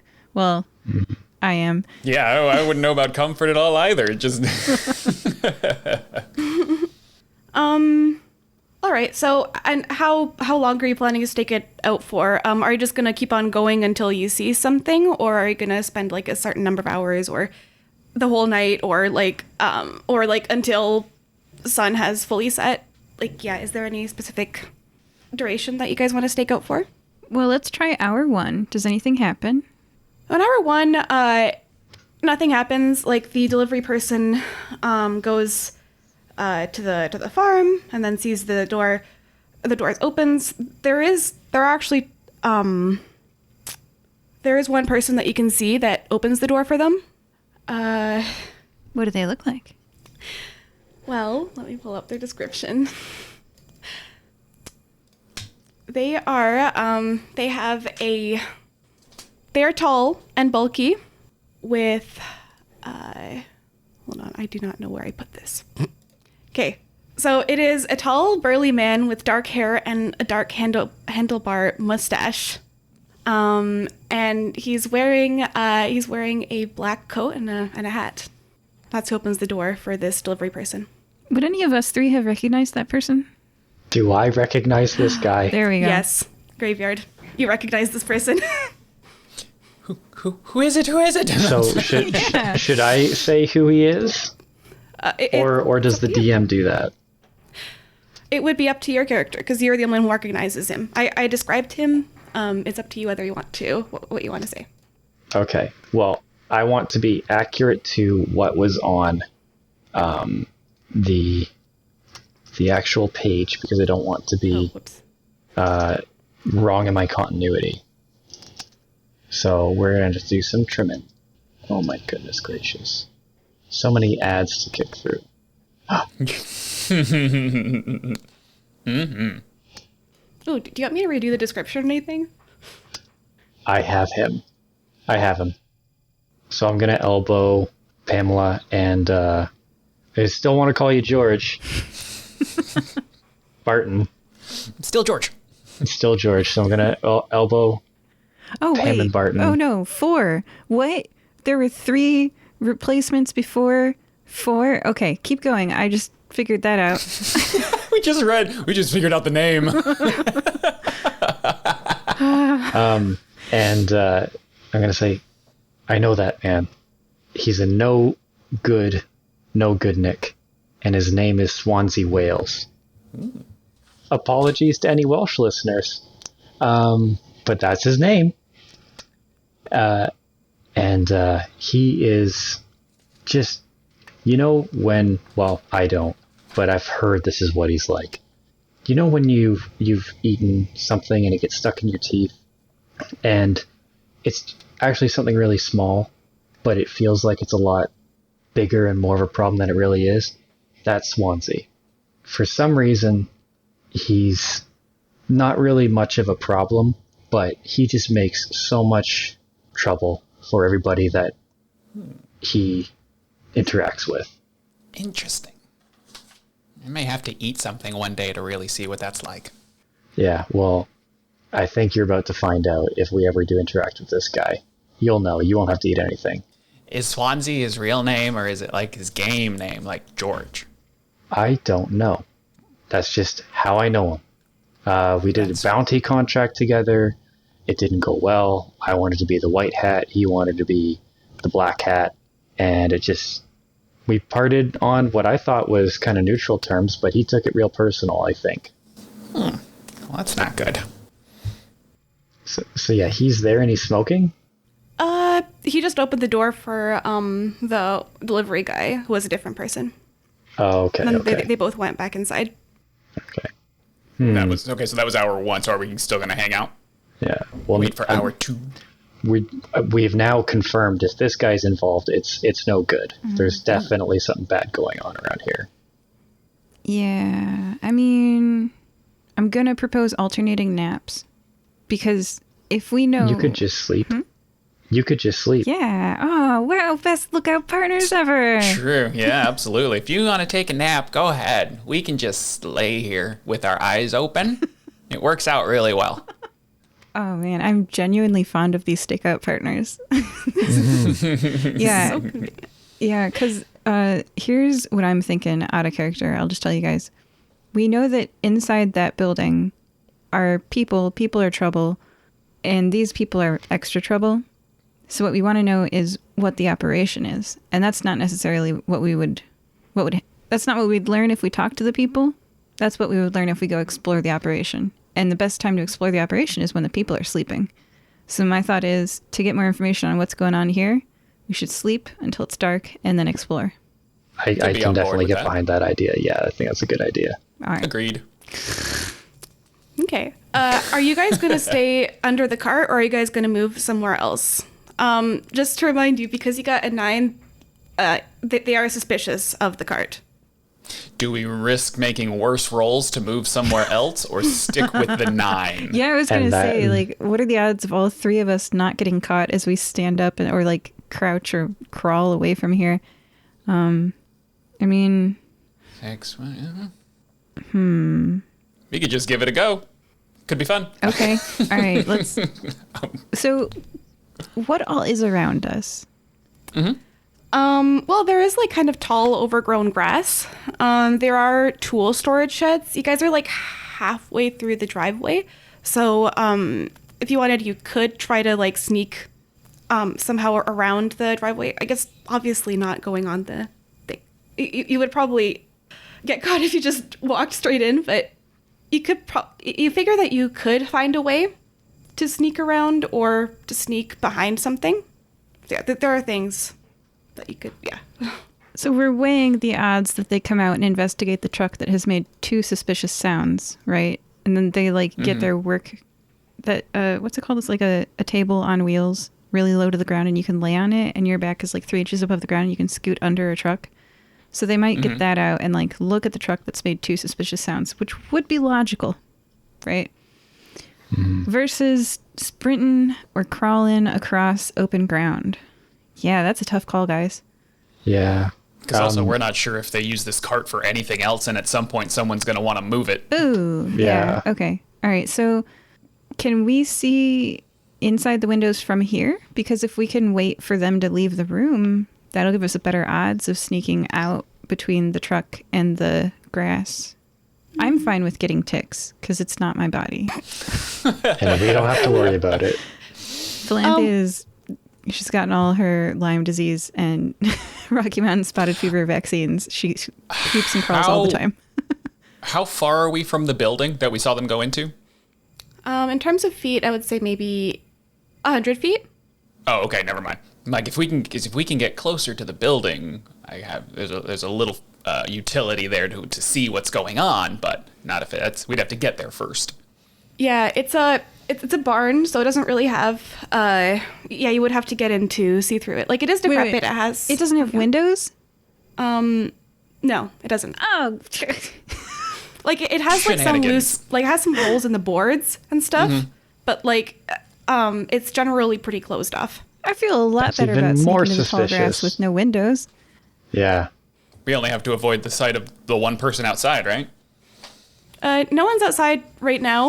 Like Oh. you saw in the first hour, like they only went inside and then didn't come out. If you guys stayed have you guys stayed for another hour? Nah. Yeah, like they don't like go in and out too much. They haven't gone so far, at least. Oh, okay. I guess I was under the impression that Swansea was like standing outside keeping an eye.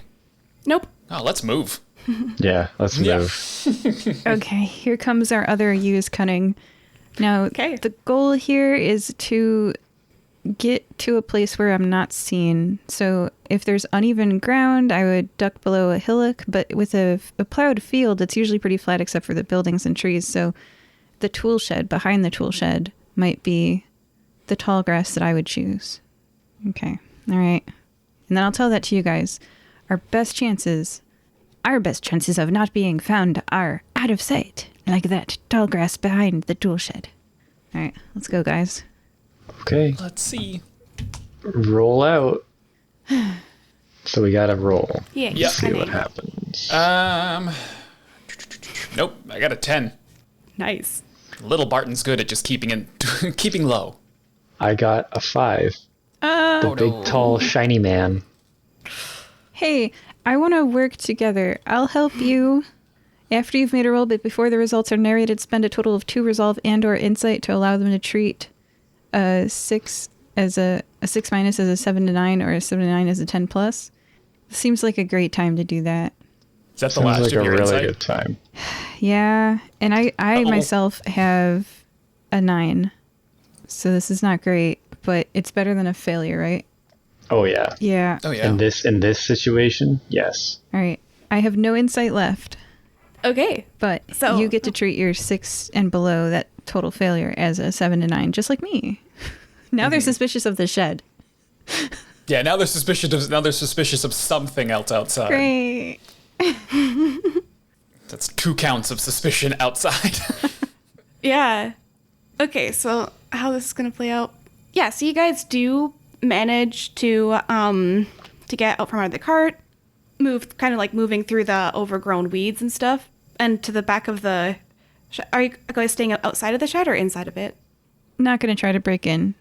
Yeah. No. Outside. Yeah. Just hiding behind the shed. All right. You guys do make noise. So you see, how many? Who should come out to investigate? Oh yeah, you see Swansea, the delivery guy, and one more person, a half orc with kind of like a wizard's hat and two and two braids. Graveyard Shift, do you want to do the second bullet point on use cunning? Do you want to double down? Oh, yeah. We're really screwed later. We got -2 forward, but it sounds better than like group fight. So, do you want to? Yeah, do you want to double let's down? do it. Yeah. Okay. So that means I remake the roll? No. So you have a last moment chance. Oh yeah. Yes. Yeah. Okay. It's a new roll. Okay. Roll again. Okay. Mine is now a pass with a 10. Mine is now a pass with a 9. It still grants Yeah, the okay. suspicion. Yep. Unless Barton no. works together. Barton, you can use an insight, 2 insight, to bump it up to a Okay. 10 plus. Yeah. All right. We'll go ahead and do that. I'll burn 2 insight, so that puts me okay. So I'll burn 2 insight, so we can treat that 9 as a 10. So that would give us all smooth passes. Yeah. Wow. We're so screwed going forward. I have plus -2 4. forward. Oh man. Okay, so the next time we roll graveyard, we got to subtract 2 from our roll. Okay. Great. So I delayed the combat to kill us in combat. So yeah, you guys all passed.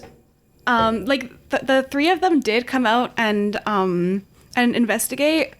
Like they looked around. They looked around the cart. They looked under the cart for sure. They inspected it. They know that something they figured that someone's around, but they don't know where. And then after looking until it becomes dark, because at this point the sun is setting, they don't manage to see you guys, but they do know that someone is probably here. And now you see the delivery person and Swansea both staying outside of the barn, but the half-orc lady goes back into the barn. One thing that you guys see near the tool shed is you guys do notice something. You see some animal skeletons. Large Not ones. all of them cows. I will tell you that there are several different sizes and shapes. If you guys want to see what they are exactly, you will have to roll investigation or use an insight.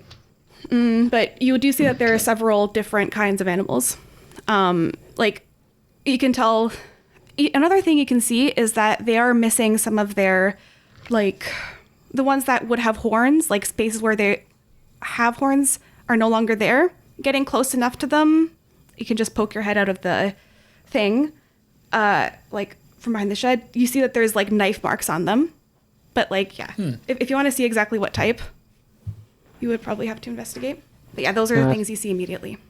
I think that's enough to know that, or to infer that, there's some hinky meat sales going on around here. Mm-hmm. Yeah, what kind of animal got killed? Do you guys want to...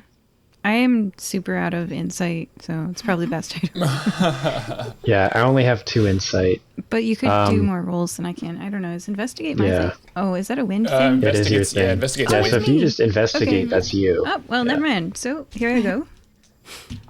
I look to see if they have hooves.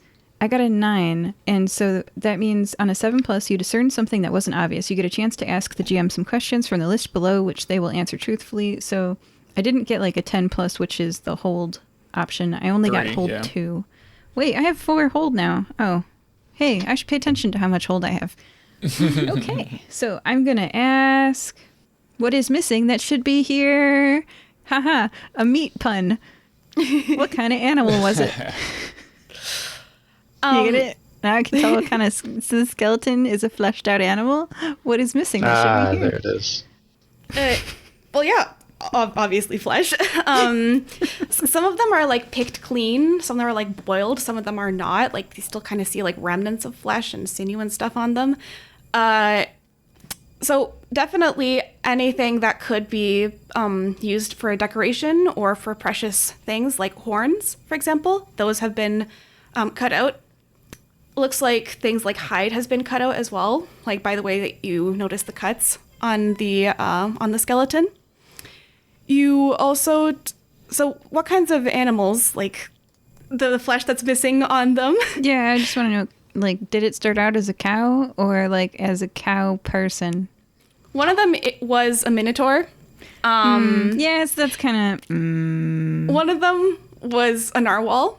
There's also an ox. There's also like a rhino as well. One of these things is not like the my. other. Oh my, no.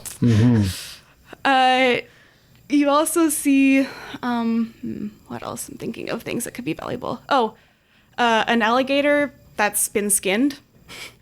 And some of its meat's been taken out, but some of it's just been thrown, like tossed away. You do see that they were digging some holes to put these in. Like you do see some beginning of some graves. Yeah, yeah, that's. I tell my friends all of the above, and I point like from the narwhal to the alligator to the hands. I'm like, hands. Most cows don't have those. I don't think so. Yeah. Looking around, I'm curious. These graves that we noticed, do all of them look like they were dug from the top down, or do any seem like they were maybe dug from the bottom up, as in something coming out? Just from the top down, as never mind. far as you can tell. You're open to all possibilities. 100%. Because I'm thinking, That's, hey, if you got one animal and you want to get a lot of meat out of it, you could kill it and then bring it back. Oh my god. and then keep going. Like, that'd be an interesting way to harvest some meat. That would probably smell odd. Dastardly. Oh, yeah. Yeah, interesting. That would be a genius business move for that endeavor. Yeah. Like, reincarnate them. And just like keep on healing them. Yeah, exactly. You guys. Oh boy. Right? I mean, hey, we're just thinking of how a weird meat purveyor would do this. A cow that good, you don't eat all at once. Mm-hmm.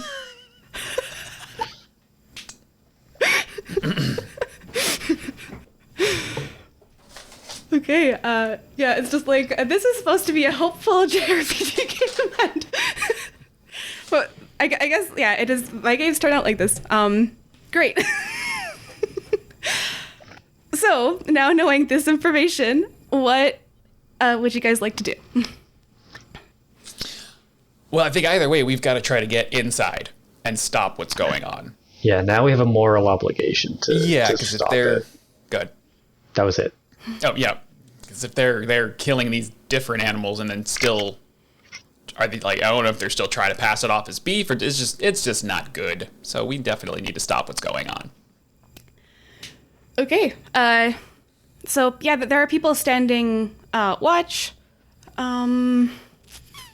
Is there anything to stop us from going and getting the down guards to back us up? Like, I'm not suggesting that we end the story. I'm suggesting that, like, maybe they're gonna arrive in half an hour. You know? If that makes sense? Like, back up. Yeah, we wrestled up a posse. Yeah. Like, we'll call in the friends. They're coming. You know, if worst case scenario, if we start to die, they can rush in. We're still like an hour and a half away from where we were, though, right? We don't... Yeah, like, I would say maybe you're like a half-hour cart ride outside the city. Perfect. So we can send a message magically. I don't magic, but I'm sure somebody does. And they can be here in like half an hour and we can start. But like that way, in case we start to really fail, because I have no insight left and I'm getting a bit nervous. They could be like, on the way, cavalry's coming. Does anybody have any magic or communicative? I want to see if I do. What if we put a note on Snowy? Snowy, spend the next 4 years of your life going Yeah. to town. Save us, 'Cause Snowy. I'm trying to think. Like, I don't know of any in particular magic that would do that unless we... Because even... Oh no, I love this idea. We're tying a note to Snowy. Yeah, And 100%. we're trusting Oh my that Snowy's gosh. still got enough brains to remember to go to town and that it's not just going to like find a treat and stop along the way and make a family. And then 100 rat years later, you know, which is like 2 months for us, like the descendants of Snowy find the note. There's a whole new story going on. Yeah, that'll It's be our great. 2024 campaign.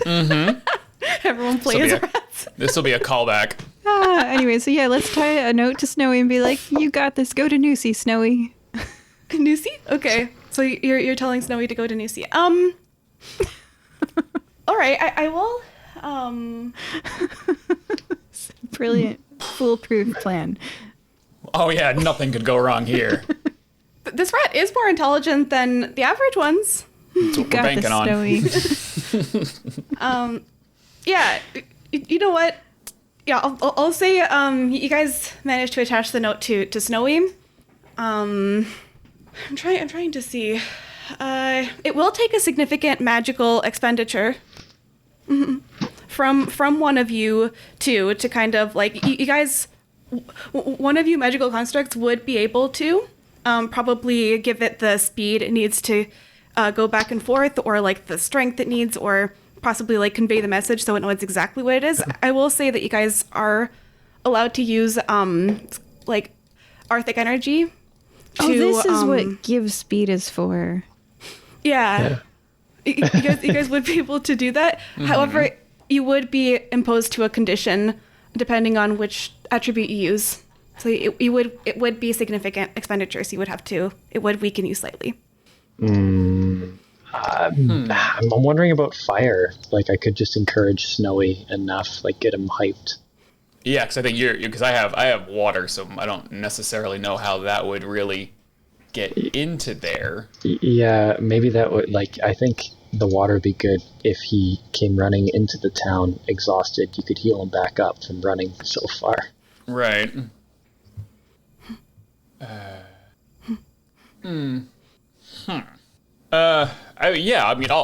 take the roll with water to see if I can find some way to like really replenish or kind of boost Snowy to make sure he has the energy to make it all the way to town.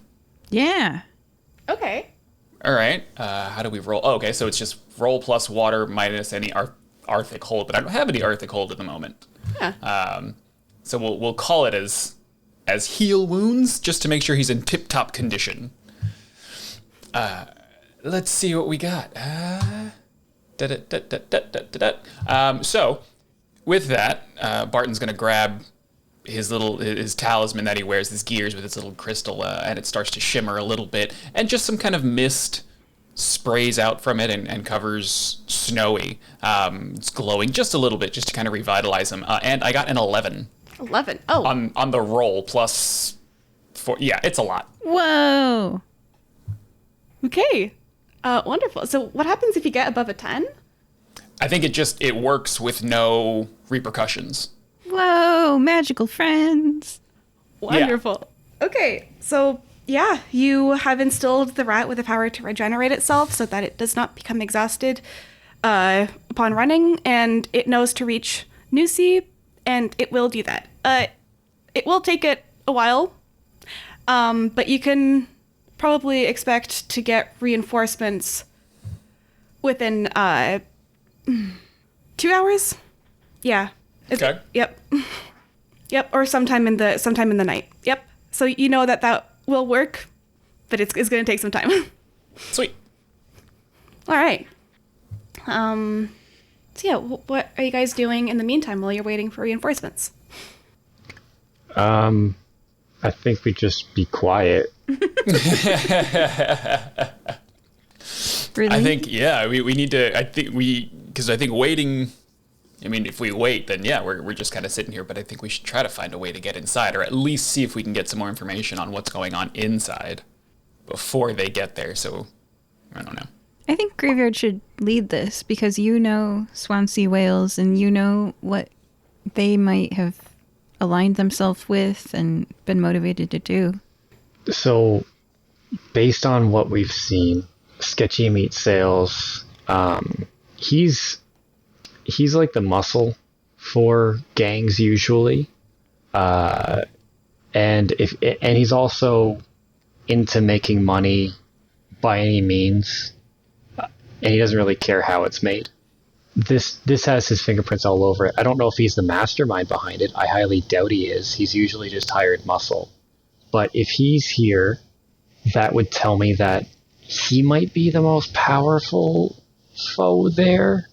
Because if they were able to handle the physical stuff, he wouldn't be part of it. Mm. But he's there, meaning they needed him. Yeah. I'm reading Harness Arctic Energy Fire, and it makes me roll water. Yeah, I think you roll water to any Arctic thing. Mm-hmm. Yeah, all Arctic is based in rolling water. Okay. I was like, interesting. Yeah. Okay. Interacting with him, if it's me, he's going to want to fight. We could, now he would want to fight me one-on-one. We could do something like that. I might be able to take him. I mean, I've taken him before. But I don't know how honorable. You didn't have a friend hiding to help you before. That's what I'm thinking. Yeah. Although, I do feel bad about that. Don't save me unless I need saving. Okay. Please. It would make me feel really bad. Okay, but if you start to get hurt, I'm going to jump in. Yes, please. I'm sure as soon as I have the upper hand, they're going to jump in too. So.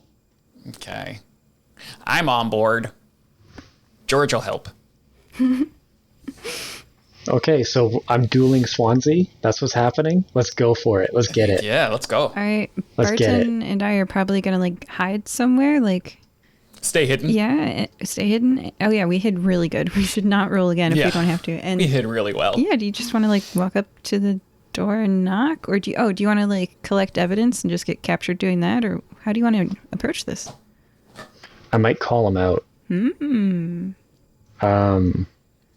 So I would like to use pour your heart out. Okay. It only happens once per session. So Yes. I have to reach down deep and deliver a speech from the heart to my comrades. I roll plus fire. On 7+, all allies present mark a moment of trust towards me. Then, if I roll higher than 10, you can draw inspiration from my words, and we get to choose 2 cool things. But we'll find out. We get to choose one of them. So I guess I'm going to pour my heart out. I don't have a speech prepared. And it's more going to be against Swansea.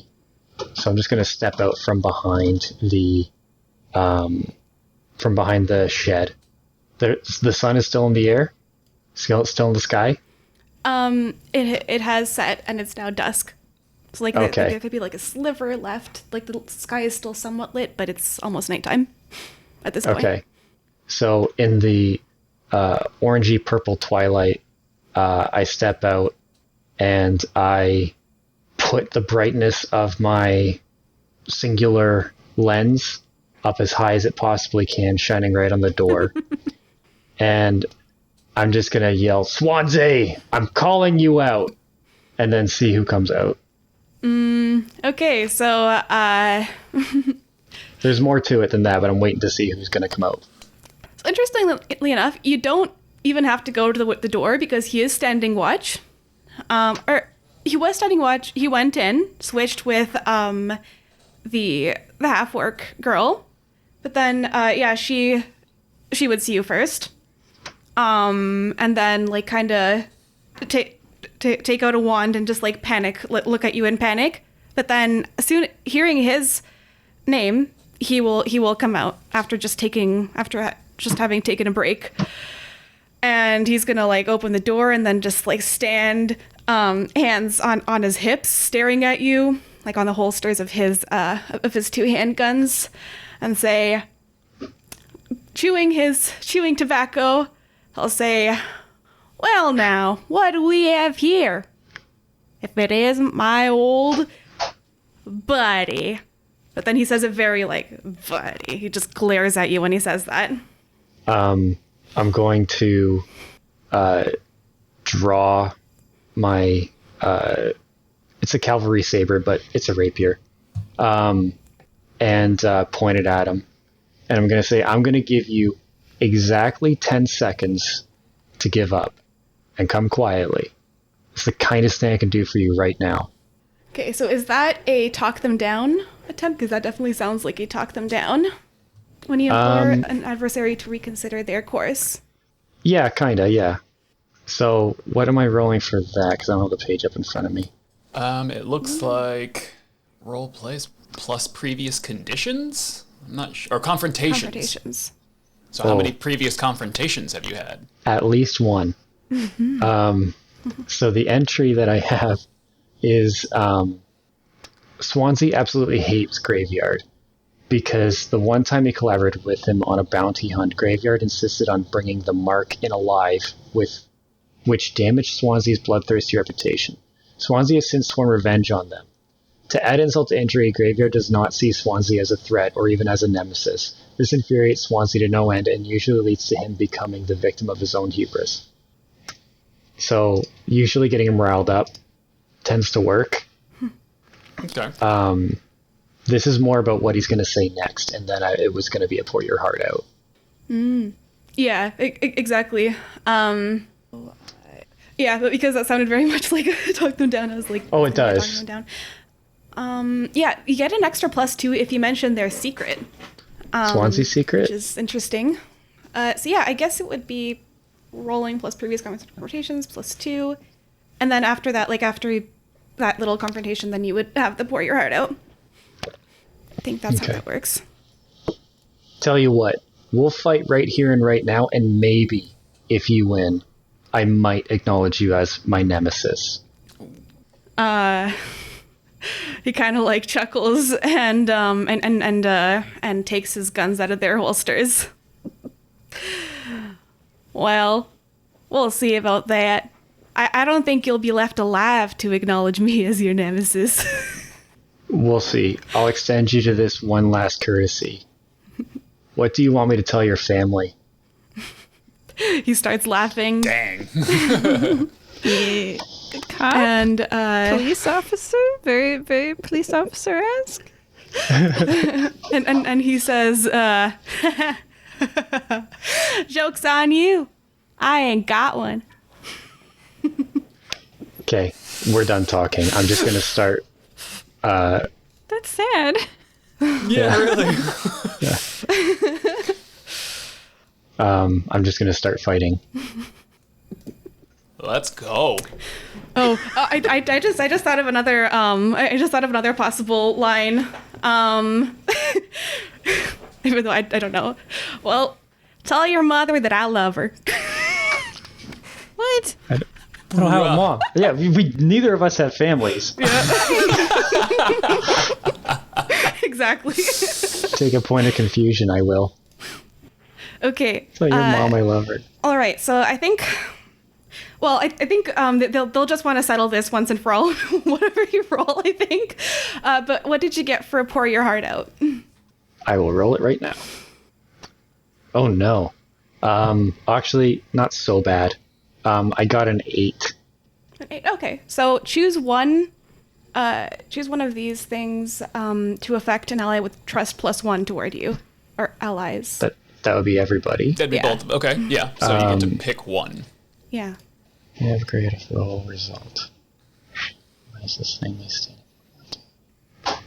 I'm going to pick number 2, which is each ally listening may upgrade a roll result 6 to 7. 6 to 7 to 9, or 7 to 9 to 10 plus once before the end of the scene. Good. I'm going to need that because I have a -2 forward. Exactly See, what there I we was go, thinking. yeah. So, Oh, was that roll with your -2 forward, Grave? no, it wasn't. Right. Because we still had that -2 Hang forward on, from what did last I time. have? Yeah, so it would have been a 6. Can I spend resolve to do stuff, to redo my own stuff, to work with myself? You can't pour your heart out to yourself. Nah, it's whatever. That was one of the things I did read there.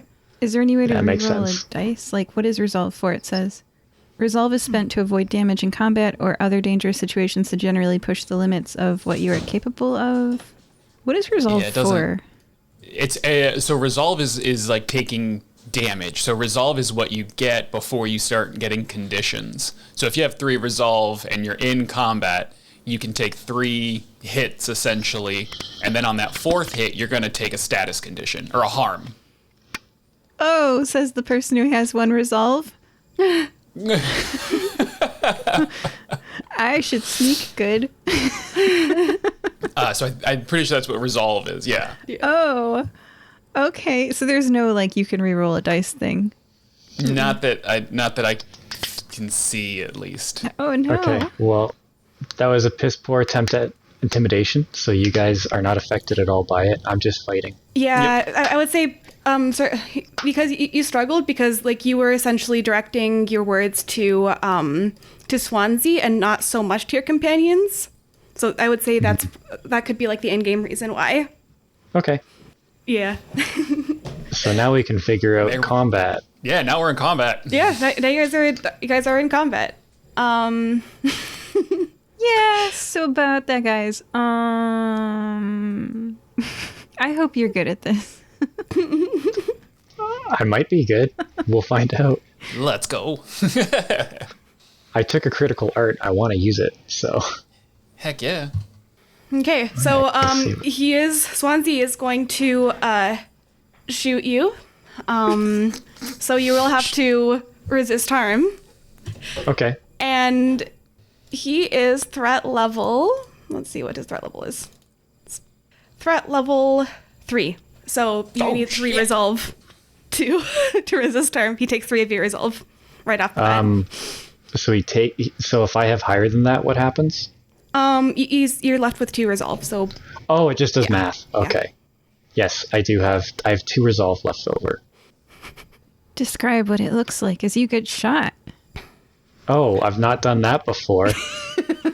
well, I guess because you're spending the resolve, you kind of maybe move out of the way, or it doesn't hit anything like it doesn't hit. Well, any I have a vital shield, so it'll hit parts. my shield, I guess, and it will damage my shield. I guess we Yeah. can say. Okay. So it hits my shield, ricochets. I'm okay. My shield's not looking so hot. That sounds about right. All right. So, what are you guys gonna do? So yeah, this is the powerful the powerful foe of the encounter. There are some minions, so I'm gonna see what they do. But yeah, while I look that up, what are you guys doing? I think Gray would be first up. Yeah. What is facing adversity? I'm trying to find it. Facing adversity, when you take action to thwart or avoid danger to yourself or someone else. So I guess on that attack, you could have rolled for facing adversity. Does that sound about right? Yeah, if you want to avoid up to the danger. GM. Oh, but that's your action. I'm sorry. So, go ahead. I'm sorry. Yeah, so I guess if you face adversity, you wouldn't have to spend and succeed. You probably wouldn't have to spend their resolve. But then if you get 7 to 9, then you do one of those 3. Like you succeed at an expense. If you get less than 7, then nothing happens. You spend the resolve. Okay. And can you use that to react to something that happens? Or is that because, like, I feel like that would be you're getting ready for something, right? Yeah. Okay. I guess All so. right. It's kind of like when you do something but at a cost. When you try to avoid something but then something else might happen. It's like a risky kind of move, I think. All right. I'm going to try to slash at him with my sword. Okay, so that would be meeting them head on. Mm-hmm. Probably. Yeah. So that would be, you would have to roll plus earth. Oh my goodness. All right. So I got an 8. An 8, okay. So 7 to 9. So first what you have to do, I guess, is first resist harm, because that's the first thing. So I guess that means your resolve is gone? Uh-oh. But then you can choose 7 to 9. Or you can choose one of those 3. Or one of these 5 options. Okay, I need to pull up the book. Yeah, I have a suggestion for the book organization. It could be alphabetical. The moves could be alphabetical because that would make it easier to scroll. So if I'm at face adversity, do I go up or down for read the board? And the answer is that is on the previous page. But alphabetically, F is before R. Mm-hmm. Yeah. So I can't find anything, but it's a good game. One day I'll find stuff. Resist harm? So, because I got, quote-unquote, a weak hit, I also take damage. What was your result for meet them head on? It was an 8. 8. Oh, yes. So yeah, you still, you would still have to resist the harm, so you would spend your resolve, but you can spend 1 less. They spend resolve or take harm, and then you can temporarily cancel one of their tags, which is ranged attacker. So whenever you use a combat art, they attack you, basically. That's their tag. Or you can impress your foe. Okay, I'm a little lost. I guess I'll resist harm, and I'm at 0. Yeah, 0 resolve. So what happens? So the next thing that they do would cause you a level of harm. Okay, so I haven't taken harm yet. I haven't taken harm yet, but like they will. You will essentially. Next Okay, round. and And the number of harm that you can take is actually very limited. I think like 4 is dead or something. Yep. So yeah, Yep. if you take 1 harm, you become like injured, and I don't know. I haven't read that part, but yeah, it's taking harm is bad. so then you get to pick out of the 1, 2, 3, 4, 5 things that happen. Ah, yes. Okay, so then. Oh wait, which page is this on? I was looking at the rules reference sheet. PDF 18. 18. Okay. The actual page number is 14. Thank you. Yeah, so like, yeah, I resist harm, and you get to make a move. Interesting. Oh yes. Okay, so then spend resolve or take harm. That's actually another great suggestion for the game designer. The PDF file and the page numbers could be the same pages. Yeah, that might be Yeah. helpful. Yeah, I think they have the moves arranged by element, because it seems like all the fire is at first, and then it's earth, and then wind and water is at the end. Yeah, that makes sense because I'm never going to do anything other than use cunning and investigate. Those are So my they two have- things that I can do in this game. Yeah. Yeah. So it makes sense to have them near one another. I get that. Yeah. We figured it out. All It's our right. first time playing. We'll learn where things are in the rule book. Yeah. Teamwork. Yeah. So I guess they must spend resolve or take harm. So that's what they'll do. They'll use their resolve. Probably one of them.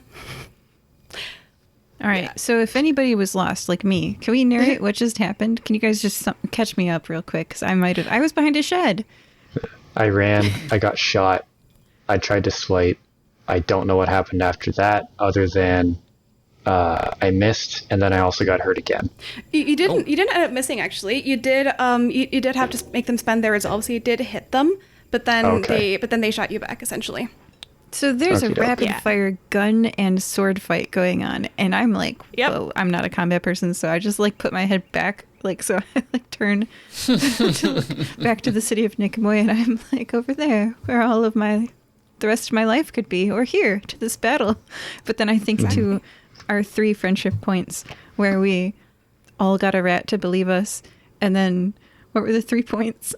The rat, the moment that we all shared together. The dead children. And then the dead kids. And then the sniffing. The sniffing. And I'm Yeah. like, well, I can't abandon him. And I Oh. look back in right as Graveyard dodges another bullet. I got it. So yeah, right now, Graveyard and Swansea are engaged in combat. Something else is happening. The half-orc that you saw with the rat on her shoulder, she like runs back in and then gets 2 other people, and they start running toward the cart. They are trying to escape.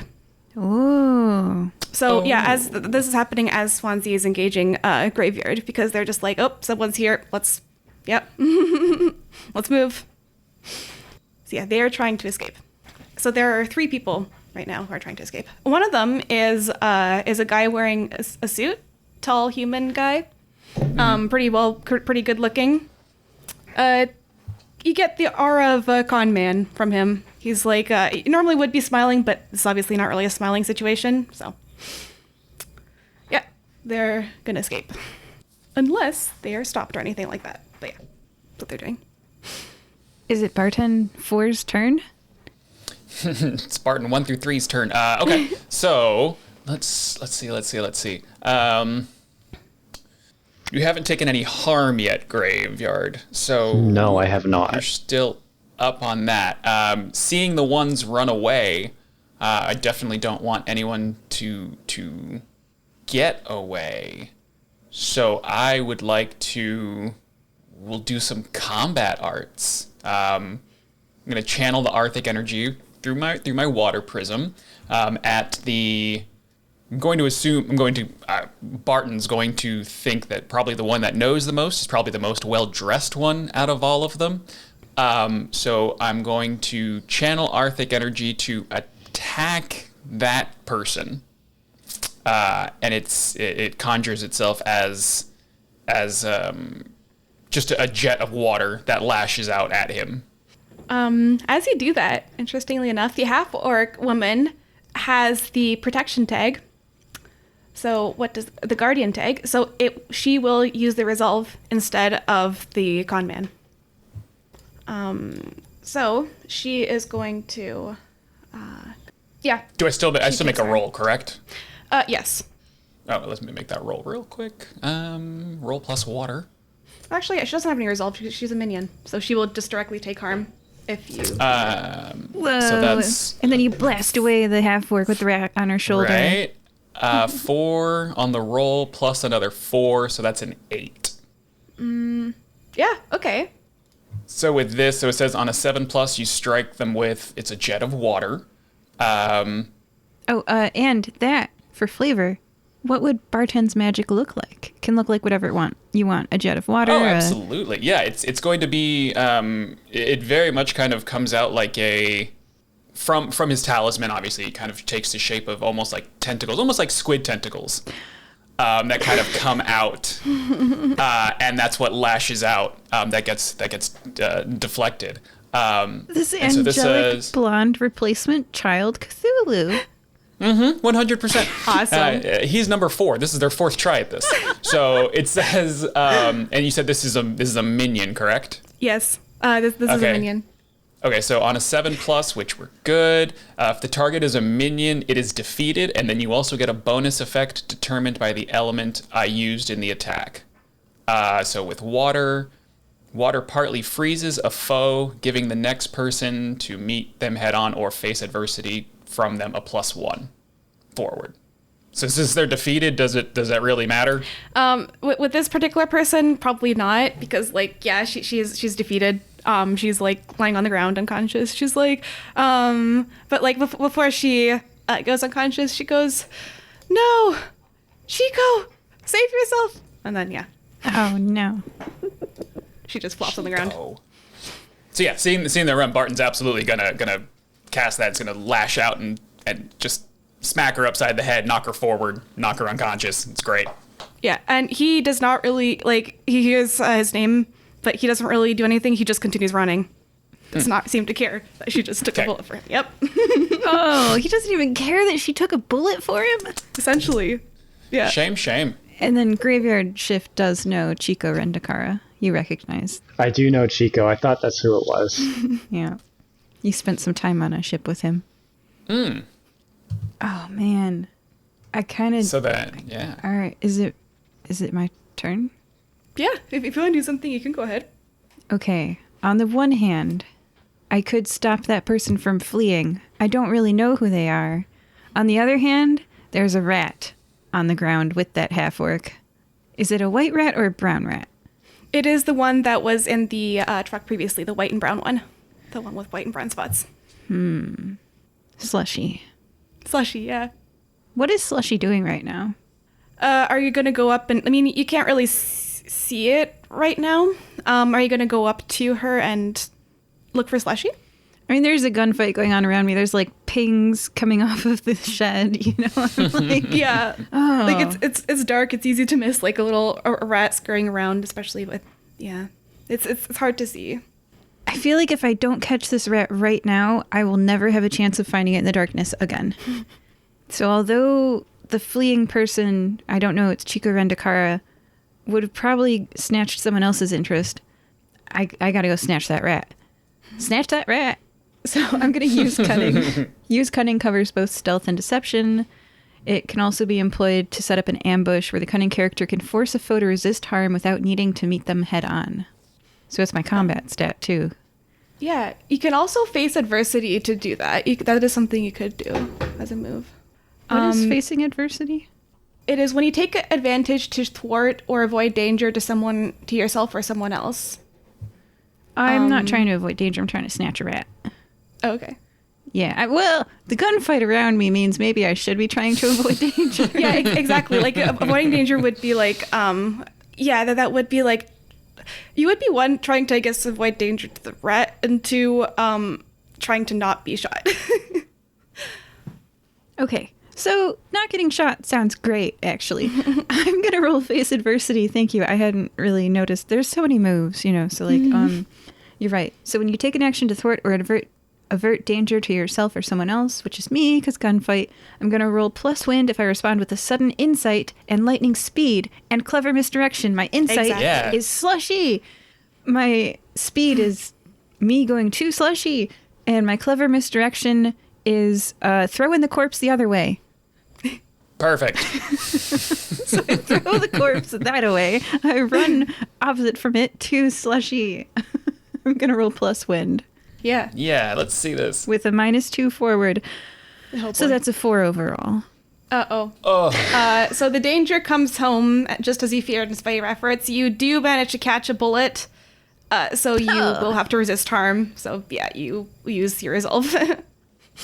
I have one of those. Does that mean that I'm at 0? Yep. So the next time you get hit, you will start taking harm. Well, Next I've time got you have this, to resist harm. I've got this specially built character for not dying. I can stand up one more time per session, so don't be afraid to kill me the first time. Just letting you know. All right, so I go. I think got that's hit what by a I'm bullet. good at. And do I snatch the rat? You do manage to find the rat, like kind of like ambling around in the darkness, kind of like blood coming from wherever it hit you, but you do see the rat and snatch it up. The fact that this is a normal rat. This is just a pet rat. We're near a magical rat, great. but I go for the pet rat. So not worth it. But all right, I've got the rat. Okay, what are the rest of you guys doing? Graveyard. You still engaging Swansea? I'm keeping him away from my friends. I'm going to use my critical art, Okay. Ooh, yes.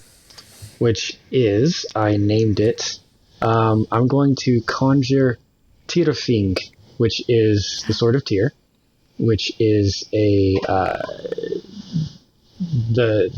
cavalry saber that I'm holding changes into exactly what you think a Viking longsword would look like.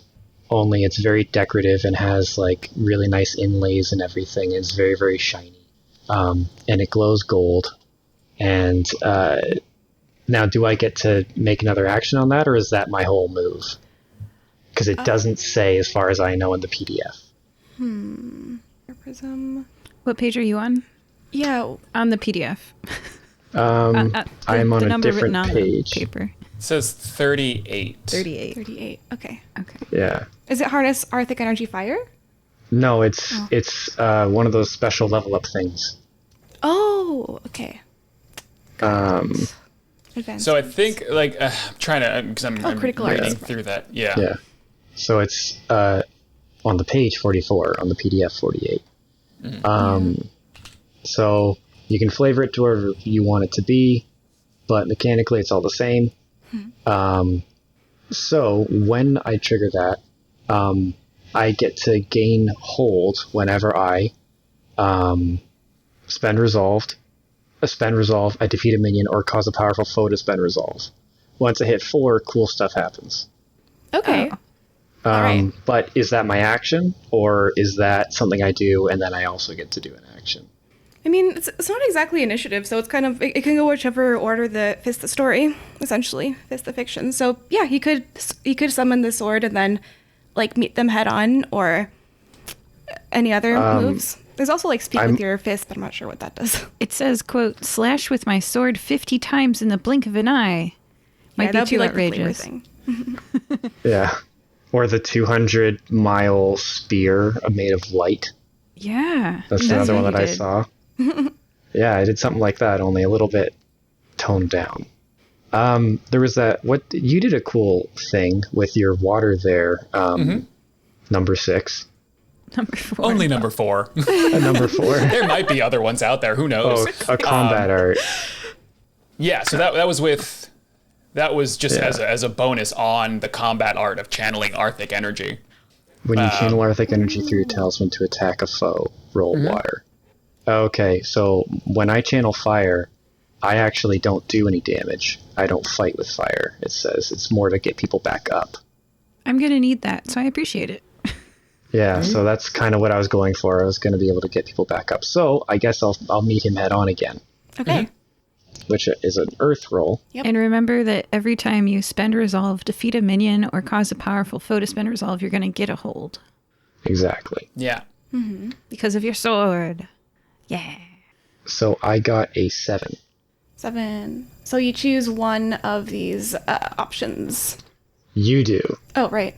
I choose one. You do, and then You do. I resist take damage, harm. so I go down. Yeah, you would be wounded at this point.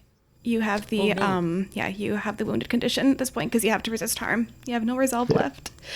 I'm not precious. But now they have no resolve left. They had to spend their last resolve You get a hold. to avoid it. Yep. I do get a hold. So there's a hold. Yeah. Add one to your... It's a counter. You can spend it later to ask a question. Oh, that's what the hold does too. You can spend it to have to use like more moves. So you can that's what it does. So like I remember Barten, you had a bunch of hold, so you can do I've a bunch got of 3 moves. left right now. Yeah. Yeah, so I think hold is like the number of extra moves you can do. That might be what it is. Yeah, still learning the PBTA roles. I think that's what hold is. Yeah. Okay. Sounds good so far. Okay. So graveyard. If there's another action you want to do, you have one hold, so you can do something else, or you can wait for your next kind of like turn and then do an extra thing then. I'm kind of stuck, so I'm just gonna stay. All right. What are you guys doing? Barton, seeing Graveyard get to the point where they're actually taking damage and getting hurt, Barton wants to go ahead and cast Heal Wounds on Graveyard Shift. Okay. So kind of switching his focus from the half-orc that just got knocked out after hearing the gunshots and seeing Graveyard take a hit. Barton will turn his attention to him, and again, his talisman kind of lighting up again, those tendrils snaking out in an attempt to heal Graveyard. Perfect. So then roll water. Yep, let's roll water. Make it a good roll. That is 8 on the roll plus 4, so it's 12. Oh, yeah, 12. 100%. So that it works. Yeah, on 7+, you or one of your allies may recover 1 level of harm. Okay. So No then that takes consequences. him, yeah, so now he doesn't have that harm, so he's back to essentially just being at 0 resolve. Does that sound right? Yep. Okay, cool. There you go. And then I don't take any of the negative effects. Yeah, you don't take any of the negative effects. And you can still do 3 more actions if you want. They are right now, I would say by this time they will have gotten into the cart, but they haven't left yet. Okay. And those are both still minions running away? Yeah, in terms of like combat, then yes, they are 2 Right. minions. Yeah, I'm not 100% sure if I can really help him, but I did say that when Graveyard got hit, I was going to jump in, or when he got hurt. So seeing that, I have 3 hold, I will spend one of those, go down to 2, and I will channel Arctic Energy again at Swansea. Okay. So let's do another roll. Come here, dice. Everything's a +4, 6 + 4, 10. All right. So that is, he has to resist harm, and you don't get any consequences, right? Correct. So 2 things will happen. One, also kind of going back to my last action, since it was, I think I rolled an 8 or something, I rolled under a 10. I did take away a resolve because I would have to resist harm. So I'm down to that. So he'll have to resist harm. Also now, water partly freezes him, giving the next person to meet them head on or face adversity to them +1 forward. Oh, that is great. Okay, perfect. And then that's it. So yeah, he is now wounded. Swansea is now wounded. Cool. And then I will take that, and I'll hold off. That'll be it. Okay. What about you, Pamela? Anything that you're doing? On the one hand, I do have a rat, and although I would love to erroneously interrogate the wrong suspect, I've already interrogated this rat, and I know this rat doesn't talk. Yeah. On the other hand, we've got people fleeing all over from the scene, and you know what I think is, you said earlier, they went back for more people inside. And although some did rush out, it's possible some are still inside destroying the evidence. Yeah, could very well be the case. Yeah, so I'm going to use cunning to try to get through this battlefield without getting shot and sneak in and see what's going on in that house. And if they're like shredding the papers, I'm going to like tackle them. So that's my use cunning. And it says you can use cunning to, force a foe to resist harm without needing to meet them head on. So that's going to be the tackle if there's paper shredding going on, or I can see what's going on inside. If there's nobody there, that's cool too. That's fine. I just need to know, Yeah, so here goes use cunning. 9. So I have the chance to double down and get -2 forward, or I can let them suspect something, but they aren't sure what, and be suspicious and guarded. So I'm going to choose the suspect something. Of course, it's a gunfight and a sword fight. They can suspect anything. Yes, indeed. But I would say the half-orc knows I took her rat. Probably. No, actually, she's unconscious. She doesn't know. She's unconscious. Yeah. She got knocked out. Who has your rat? Yep. That's me. Yeah. Okay. So, what's inside the building? Barn? Oh, Barn? no. This isn't a house. This is a barn. A slaughter barn of murder and killing things that aren't just animals. All right. What's in the barn, GM? So do you open the door or do you just look through like one of the cracks? I open the door and I get in. And maybe that's Okay. that I snuck around to the back door, but I used cunning to do it. So there is no one there, but you can see the entire operation as it was happening. And it's basically what you'd expect. It's like a butcher shop in there. There's more bodies that are like fresher that you can see. Like, I mean, there's a lot of them you can't tell. Like, they all look like animals, but you would have to really look through them and see if there's anything. But yeah, that's what you see. Like, you don't find anyone else there, but obviously you see their operation, which got interrupted. And you see, like, I don't know, you see some money as well lying around. Oh. Kind of. Not all of it, because, like, they took some with it, but they wanted to escape. I forced the money to resist harm as I pocket it. All right. Cool. So you are in the barn. Yeah, right now you're safe from the gunfight, unless they decide to take it inside. Good. I have 0 resolve or insight. I'm just here. I'm tying up loose ends for you guys. And you Go have a get rat. 'em. Yeah, and I have the Okay. Yeah. What are Barten and Graveyard doing then?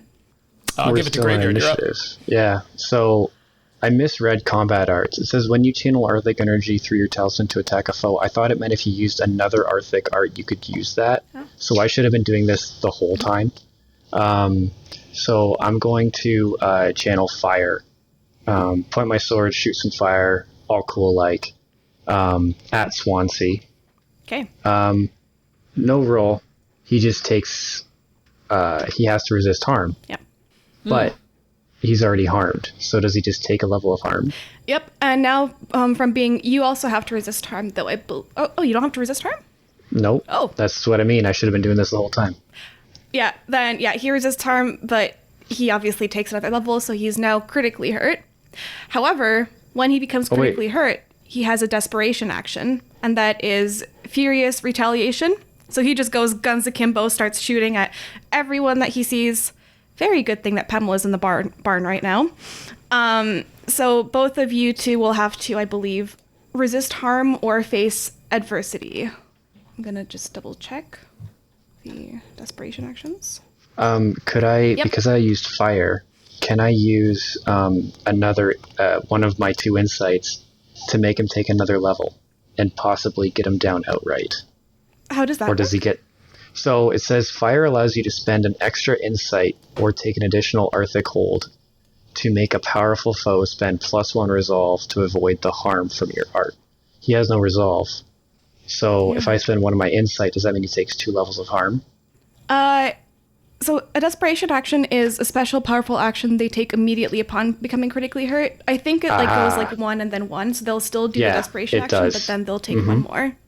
Okay, that sounds very much correct. So yep, all kittens present must face adversity or kittens resist present. harm. Am I present? You would be inside, so like as I said, I think like if bullets were shooting, they probably wouldn't get in the barn. Whew. Says the 0 resolve, So- 0 insight. Witness, I need spectator. to face adversity then. Yeah, I'm gonna try and face adversity. Okay. Me too. It's a roll plus water, so let's see what we get. And we don't minus for Arthic on this. It's just roll plus water. Yep. Okay. I got a 7. 7.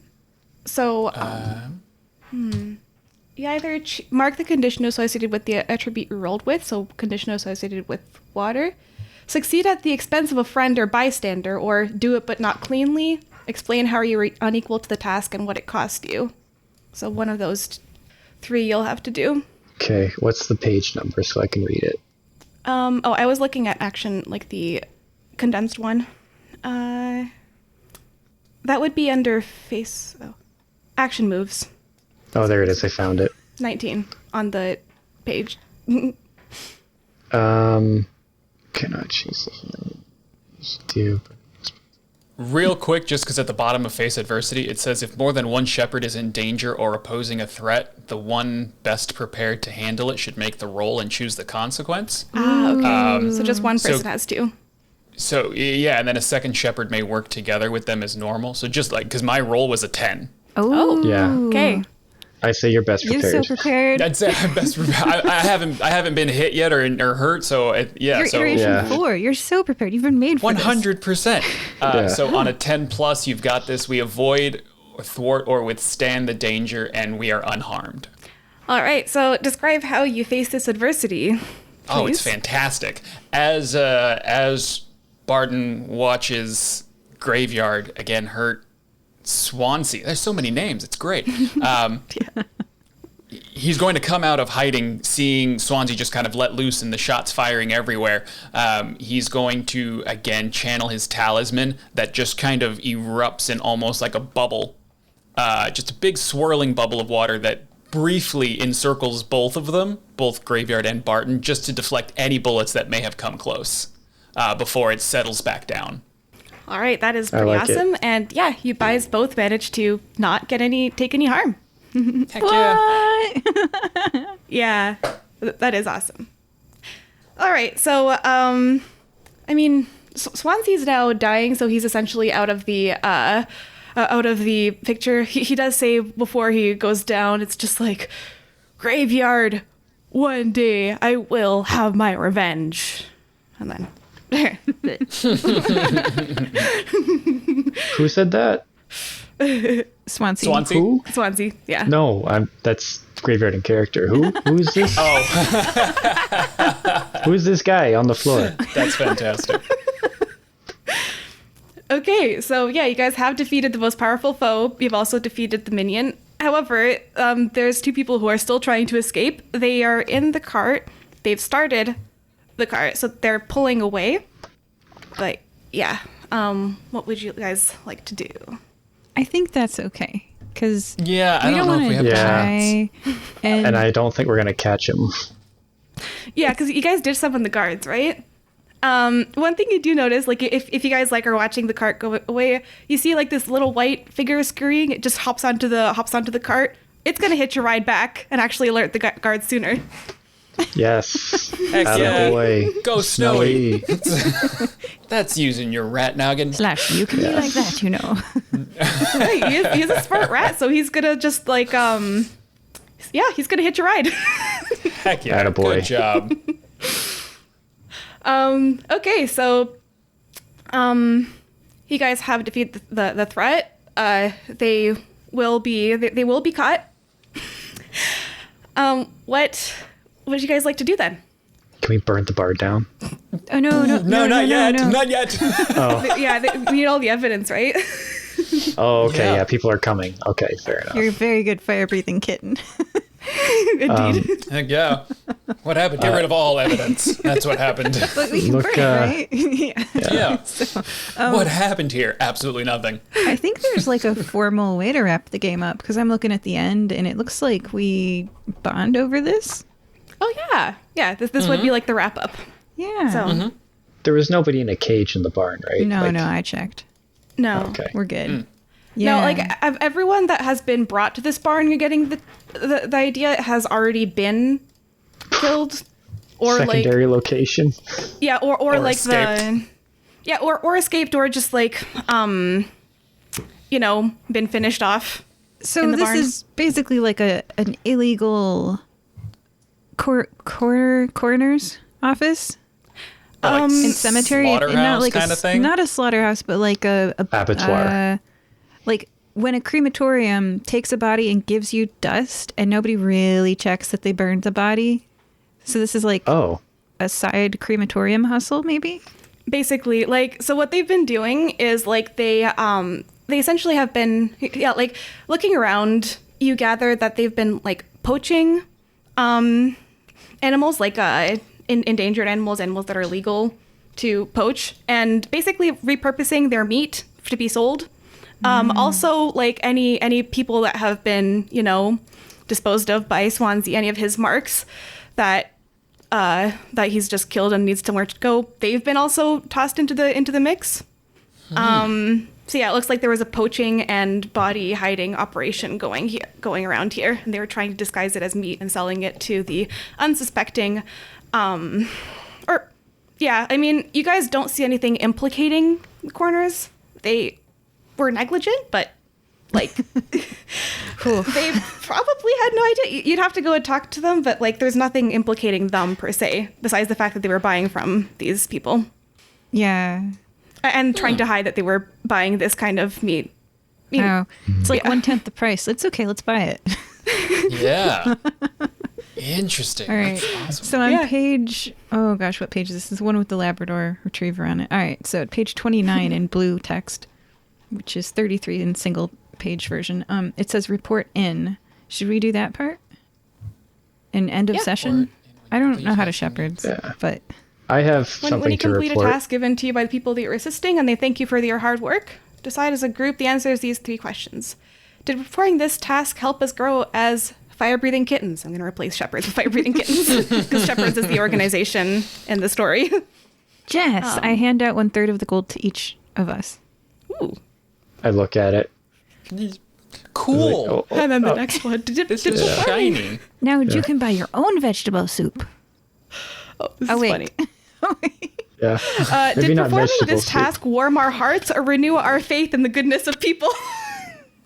I mean, Yes, I think yes, and no. Yeah, I don't know if it necessarily warmed our hearts, but I would say it made us probably feel better about product that's being sold at that store. Yep. We kind of know, well, to a degree, we know that at least from here, bad stuff's not being sold. I'm trying to justify that. I have no idea. Yeah, we've cleaned up the food service industry a little bit. Yeah, there you go. Exactly. And then the last question is, did performing this task give us a clear insight into people's behavior or the ways of the world? Yeah, man. Not in a positive light, but yes. Yeah. La vache is French for the cow. Yep. Oh, man.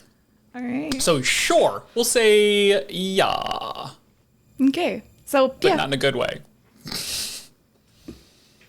Exactly. One more thing. What are you guys going to do with the rats? What are you guys going to do with the rats that you have acquired and saved? Because Snowy will deliver the message to Nusi. She's going to call the guards, etc. It's going to just stay with her for now. But if you guys want, you can have Snowy. Snowy does have 2 trust toward you, so one of you guys can have it as a pet. You can also have Slushy as a pet if you want. Or, yeah. What would you guys like to do with them? If no one wants them as pets. Now, Snowy did have a bit of a connection with our barkeep at the guild hall. So I'm wondering And if graveyard. Yeah. Yeah, so I'm wondering if they might become fixtures at the guild hall. Like you've got Snowy and Slushy, Aw. and they could serve cute. like gelato at the guild hall. One of them telling the other one what to do and the other one just eating the instructions. Yeah, Nice. Exactly. Oh man, poor Snowy. What an existence. And that's why at the end of Flowers for Snowy, they return to a normal rat. Yeah. Exactly. Spoilers. Reject humanity, return to rat. Spoilers. Yeah. Yeah. Why could Snowy, think and talk? Well, yeah, I have that question too. And which one was Velma? Velda was Yeah. the half-orc. She was the one, I think you had you had to resist harm. I think it was Barten. She cast a magic spell at you. I guess a fire spell. Yeah. Okay. So she was a magic user. Would you guys interrogate her when she woke up or try to,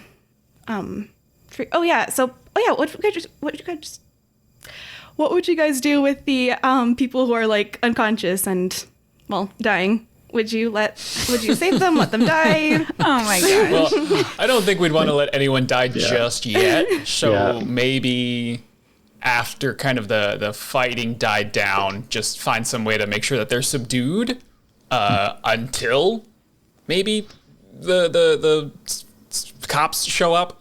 Yeah. I mean, I guess I could use my Arthic abilities to have them stand up one more time, but put shackles on them first.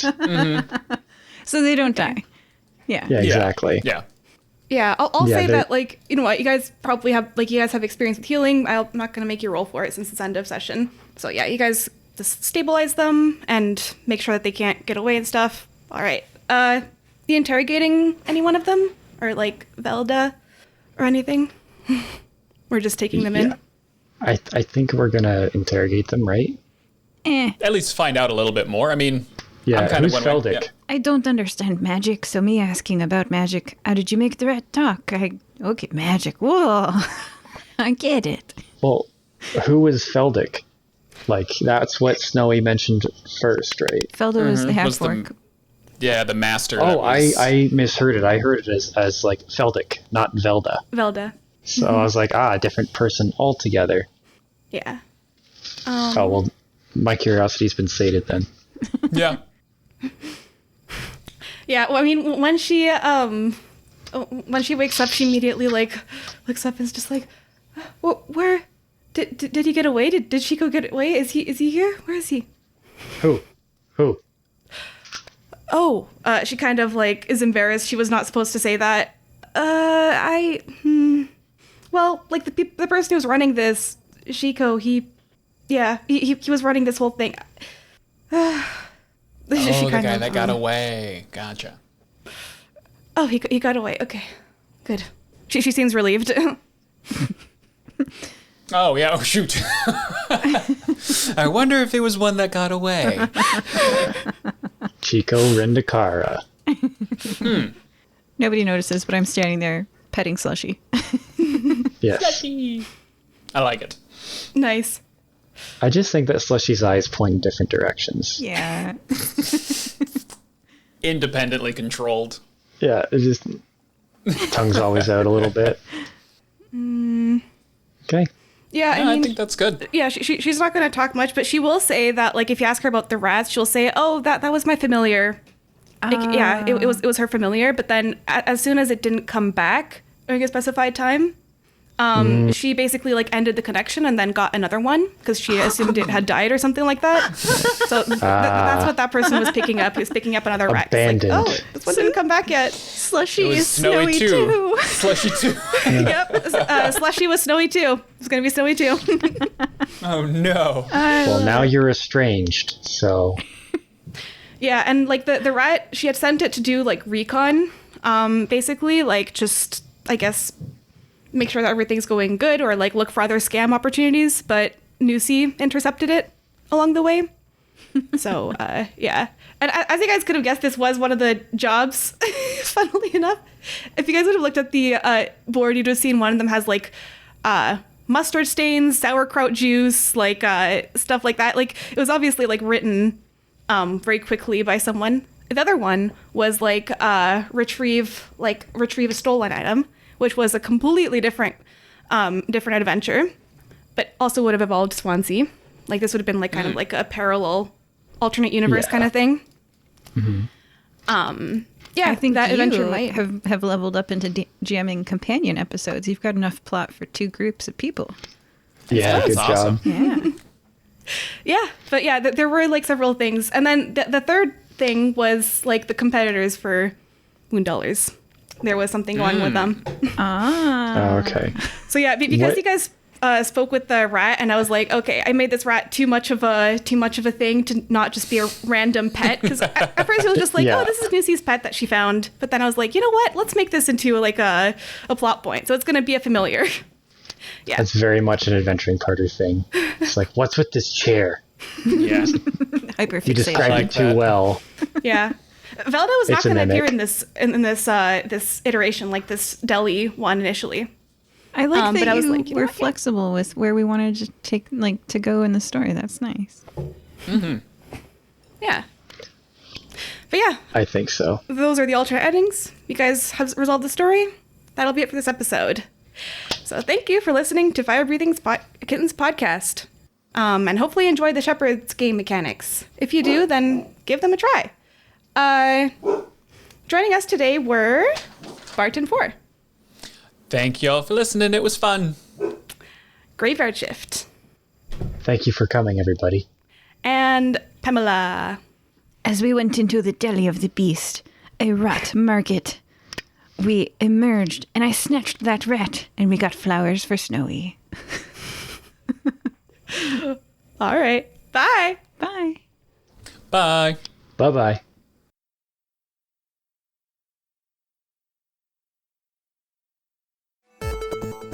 Hello? Is anybody here? What is this? 2 kids, a robot, and a missing professor. I think this is it. The big lab is right over there.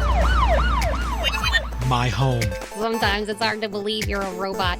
You humans amaze me. Listen to Ben and Sophie, Wobie's Secret on SpokenMovieProject.com or wherever you get your podcasts.